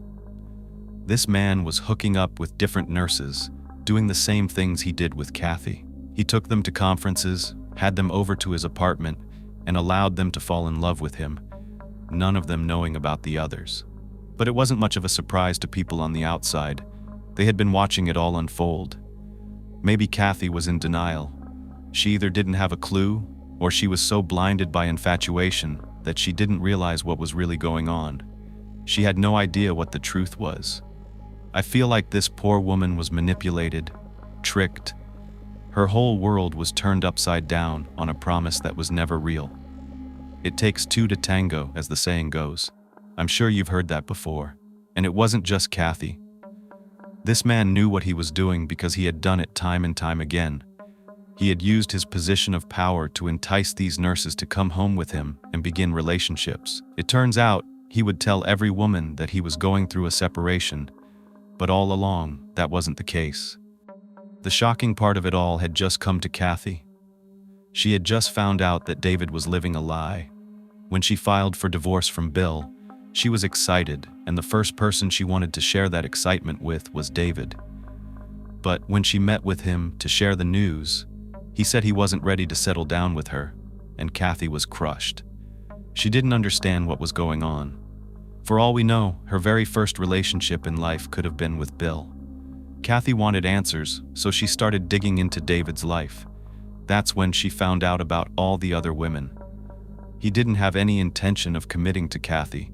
He was just stringing her along like he did with every other woman. In fact, he wasn't even going through a divorce at all, and he had no plans to leave his wife. She had no idea any of this was going on. As far as she knew, they were happily married. David was actually a pretty perfect husband, aside from his cheating. He did everything for his wife. She had the house, the car, the kids, anything she wanted, the lavish lifestyle. Kathy confronted David, and at this point, she was desperate. Desperate times call for desperate measures. She threatened to expose David to his wife, saying that she would do anything to make David hers. She told him, "If you don't divorce your wife like you told me you would, and be with me, I'm going to tell her. I'm going to tell her about us, and I'm going to tell her everything else I found out." But David was bold and said, "No, go ahead, I'm not leaving my wife." This must have been an incredible situation for Kathy, finding herself desperate like that. She probably thought, if I tell his wife she's gonna leave him and he'll be out with the trash, I don't want you anymore, and then Kathy could swoop in and make David hers. But it gets worse. The investigators called David in for questioning, but before that I want to go back to the autopsy report because I left you hanging. There's something they found that was very important. They found 4 red strands of hair on the clothing next to Kathy's body. They also determined that the cause of death was strangulation. But beyond that, there was a crucial clue that put Dr. Pearl right in their crosshairs, and at the top of their suspect list. They found semen in and on Kathy's body. They determined that Kathy had sex within 24 hours of her murder, and the bruises found on her body were thought to be signs of a struggle, suggesting that the intercourse could have been forced against her will. An interesting fact in this case, one that I hadn't heard in others I've done, is that when they examined the contents of Kathy's stomach, they found undigested Chinese food. This meant she had eaten a short time before her death. There were also ant bites on her legs, and since ant activity in that area happens during the day, They inferred that Kathy was probably placed at the location in the early morning hours, perhaps around 2 or 3 o'clock on Monday morning, when it was still dark. This suggested that Kathy died on Sunday night, the night she went missing, and specifically around dinner time on Sunday, the same night Bill couldn't find her. When they took those 4 strands of red human hair, they placed them under a microscope and noticed that the hairs had no roots. Typically, DNA is extracted from the root to establish a positive match, but they couldn't do that in this case. When they magnified the strands 100 times, they noticed the hair was dyed. This was important because now they had something they could compare to potential suspects. While the hair wasn't naturally red and lacked the root for definitive DNA matching, they could still compare it to other hair samples they found, setting them side by side to magnify and analyze for similarities. Beyond that, there was nothing else at the crime scene to go on. Keep in mind, this was 1986, and forensic testing was still in its infancy. There wasn't much to work with in terms of comparative analysis. Now, before I return to Dr. David Pearl being called in for questioning, there's something else that happened. When police arrived at Kathy's apartment to inspect the premises, her car was still missing, but they did find the note Bill had left on the door. They opened it, and it simply stated that she wasn't there, that he had the kids, and they were safe, and that she could call or come pick them up as soon as she got home. But now, they're actually canvassing that apartment complex. They're going door to door, asking anyone if they saw anything out of the ordinary.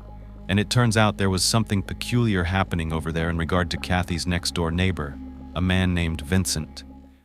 He happened to be a nurse at the same hospital that worked closely with Kathy. And this man is gone. He left town, moved out of the apartment the same day that Kathy went missing, and he didn't even give any appropriate notice to work. They didn't even have a forwarding address to send him his last paycheck, and they thought that was very suspicious. But not only that, another neighbor comes forward and says that she saw an unfamiliar red-headed woman come knocking on Kathy's door the day after her disappearance. No one answered the door, so this woman just walked away without saying a word. Remember, there were 4 strands of red hair found on Kathy's clothing, so this is strange. They make it a point to focus their attention on trying to locate both of these individuals. Meanwhile, they get Dr. David Perlin for questioning, but guess what? He's not alone. His wife Linda is with him. Yes, the supportive wife is right by his side. Not only that, David doesn't seem fazed when he hears that Kathy has been killed. His demeanor is cold, and he reacts to the questions with precise answers, not giving up too much information. He does so quickly and simply, and like cut and dry, admits that he had an affair. He does this in front of his wife, who he probably already told, and he says, "Yes, I was with Kathy that weekend, and I was with her on Saturday night." He may have been the last person to see her alive. While David's admitting all this, Linda is by his side, and it's clear to detectives that she has no intention of leaving her wealthy doctor husband. It's so painfully obvious that she's not going to leave him that they even start to think she may have been involved in some way. Jealousy is definitely a huge motivator, not to mention the way that Kathy was killed. Strangulation can be a personal crime. This could have been related to the love triangle that Kathy unknowingly found herself in. Detectives think Linda has way more to lose than anyone else. She would lose her husband, her luxury lifestyle, and it turns out David doesn't even stay at that apartment that he brings women to. No, he comes home to Linda every single night. They wonder if David and Linda were in on it together. They think that maybe Kathy was being silenced. Detectives try to press the couple, and they clam up. They tell them, "We're not talking about anything else unless we have an attorney," and that's not a good sign.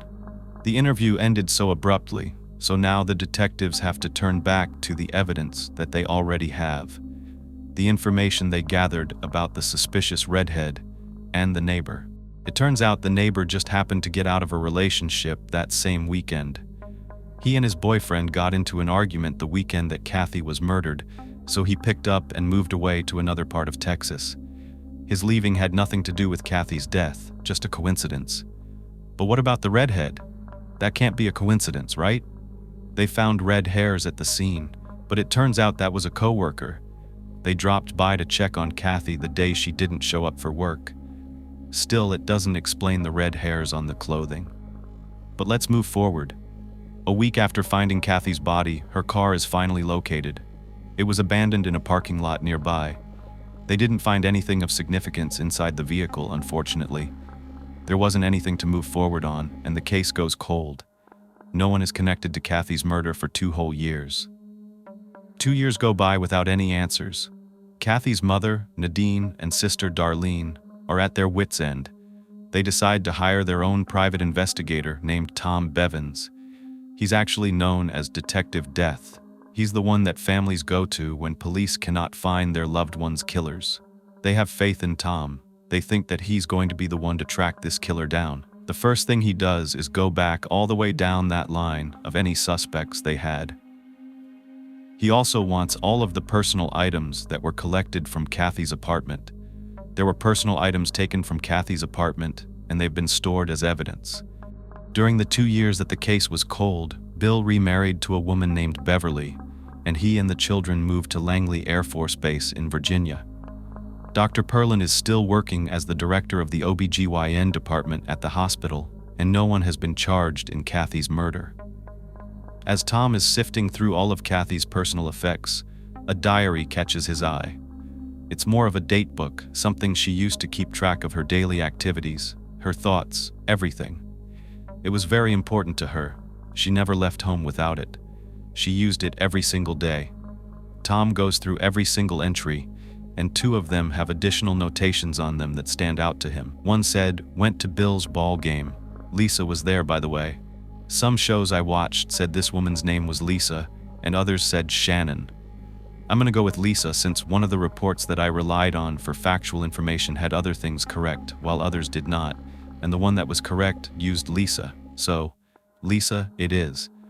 Tom wants to know who this Lisa is. Why would Kathy be writing down another woman's name?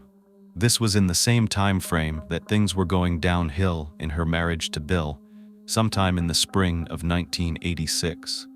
The other passage that stood out simply stated, "Numerous calls and nights out passing information around concerning the WAPS testing. Bill has all the questions for the test." Tom has no idea what this test was, but I referred to it in the beginning. It's the Weighted Airman Promotion Test, which all military personnel must pass in order to gain promotion. Armed with this new information, Tom tries to track down Lisa. His first stop, Lackland Air Force Base. Tom calls and asks if anyone knows if there is a Lisa there that was connected to Bill or Kathy. Sure enough, someone puts him in contact with a Lisa Johnson. Lisa was a young cadet who was enlisted while Bill was a drill sergeant. She was very pretty and spent a lot of time around Bill. She was actually one of his biggest fans. It's true, she was one of those women at Bill's softball game that Kathy attended, the ones that were giving him a little more attention than usual. It was obvious to those around Bill that Lisa had a thing for him. Bill was off limits, not only because he was married, but because of his high position, and that was exciting for a young woman like Lisa. She actually made it her mission to somehow get close to him, like coming out to his softball games and cheering him on. She was known to be wild and fun and exciting. She would just come to these games, cheer him on, give him a big hug, tell him he's doing great, and build up his ego. Actually, many people who didn't know Bill and Kathy thought that Bill and Lisa were a couple. They were seen a number of times on and off base, so everyone was aware that Kathy was seeing Dr. Pearl, but this was the first time they heard that Bill was seeing anyone. And now he's already remarried to yet another woman, so it's a little confusing. Tom gets in touch with Lisa and tells her what the call is in reference to, and she immediately gets emotional. She admits, "I had a sexual relationship with Bill." There were times when Bill was going through things with Kathy, and this woman would attempt to come to his rescue. She inflated his ego and built him up. One afternoon, she decided to make her move. She knew that Bill and Kathy had gotten into an argument, so she invited Bill back to her place, and that was the first time of many that they were intimate. Well, that's against the Uniform Code of Military Justice. Bill was not supposed to be engaging in this type of conduct. It could cost him his career. so they did what they could to keep it quiet. As fulfilling as it was to fill this void that Bill had with his wife leaving him, Lisa was merely a distraction. It didn't fix anything. Bill's relationship with Lisa was just one of convenience. She was there, and he just needed a warm body. However, Bill's relationship with Lisa was one of the things that pushed Kathy to divorce him. Yes, I know she was also having an affair, but it turns out, as investigators were digging deeper and interviewing her co-workers and her family, Bill was not a nice man. Bill was controlling, he was belittling. He did this to her for years. They were married for 8 years, and most of those years consisted of Bill controlling every aspect of Kathy's life. She had had enough. Her family described her as very soft, caring, generous, and sweet. All she wanted was a man to love her. All she wanted was to raise her children and be with someone who actually cared. It's sad that in the end, she falls for a guy who doesn't. But all the while, Bill is also having an affair. When she witnessed the two of them together at that ball game, she knew in her gut it was a sign to call it quits and move on. When Tom questioned Lisa, she immediately says that she's going to need an attorney. But with her attorney present, she begins to tell Tom what she knows. She says that Bill had told her he wanted to kill Kathy, and it wasn't because of the affair. It was because of another kind of cheating. That's when Lisa shed light on another passage from the diary, the one regarding Bill knowing the answers to the WAPS test. Lisa was insinuating that Bill was cheating on the exam. This is huge. It was too much for Tom to take on by himself, since these cheating allegations involve the Air Force. They had to call in Dr. Charles McDowell. He joins the investigation as part of the United States Air Force Office of Special Investigations. Together, he and Tom uncover even more information about Bill. For one, he took out a $315,000 life insurance policy on Kathy 7 months before her murder. That time frame isn't as suspicious as some time frames that we've talked about, and that I've seen, but he was living off of this money with his new bride Beverly, and they definitely flaunted it. When they pressed Lisa about the WAPS answers, she caved. She had to. This was vital information and way bigger than they thought. It turns out that this man who walked around all high and mighty wasn't just a cheater in the bedroom. He wasn't just a cheater when it came to ranking in the Air Force. He was running an entire cheating scam. Yes, unreal. Apparently, he had gone together with other men in the Air Force, and they exchanged notes. Now they were selling the answers for a high price. This scheme was spreading all over the United States. Lisa says that Kathy knew all about it. All it would take was one phone call to the base commander, and it would ruin Bill's entire career. It would ruin his life. Apparently, the first time that Kathy asked for a divorce, she didn't have any leverage to make it happen. But the second time, she was armed with this incriminating information about her husband. There's no doubt that he gave in to all of her demands in lieu of her revealing his illegal operation. They were running a cheating ring, and they were charging a lot. I'm talking, this was like a whole career in and of itself on the side. When they asked Lisa if she thinks Bill killed Kathy, she says, "You know what? You better find Nicholas Richards." She tells them that he's involved in the cheating ring as well. Well, the cheating scandal is exposed. Nicholas is now facing a dishonorable discharge, and he's a mess. He doesn't waste any time confessing everything that he knows. The first thing he says is that he has nothing to do with her murder, but he knows who did, and he helped move the body. Oh my God, wait till you hear this. Wait till you hear what he tells these investigators. He tells them that he talked to Bill on the phone the weekend before June 9th, 1986. Nicholas says that Bill calls him and asks him to watch the kids so that he can meet with Kathy to discuss some things about the divorce. So Nick takes the kids to dinner on Sunday, and when this man brings the kids back, Bill's like, "Can you tuck them in?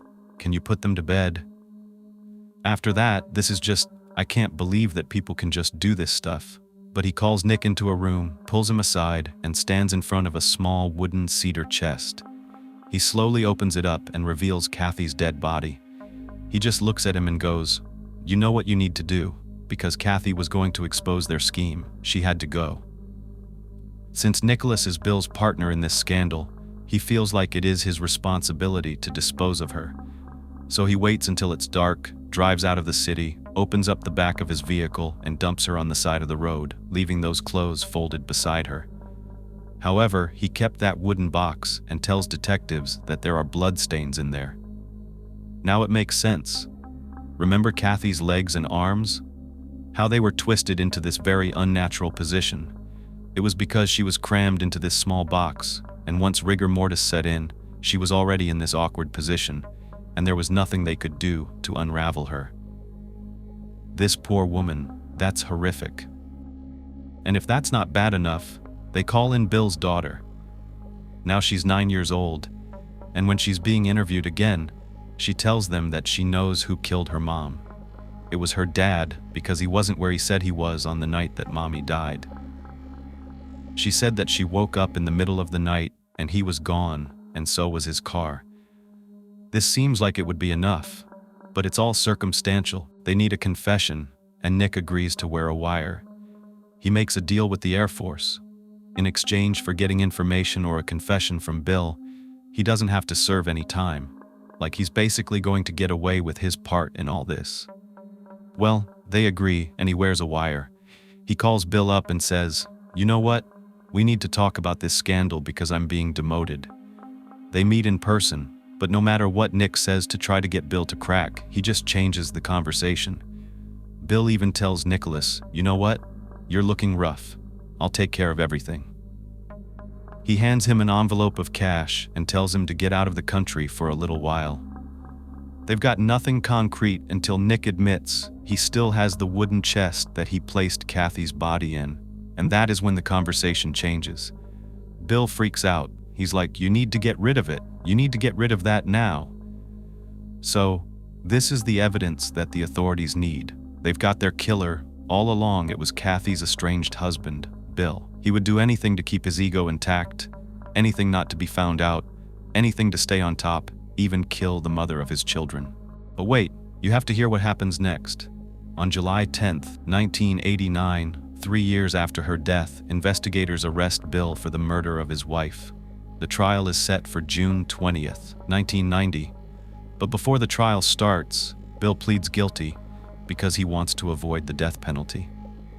He wrote out a stipulation of facts outlining this chilling chain of events that led to his wife's murder. And I'm going to tell them to you, and I want you to tell me what you think because I have my thoughts. But here's what he says happened. Bill said he asked Kathy to come over to his place to go through some family photos. He's insinuating that none of this was planned. When she got there, she was going through them. They got in an argument because she said she wanted to cut Bill out of the photos. Apparently, she took a pair of scissors and started to do so right in front of him. That's when he said he got enraged because of everything. Because of the cheating, because of the doctor. It was all going through his head. The divorce, the custody of the kids, the leverage that Kathy had, and she flaunted around about exposing everything.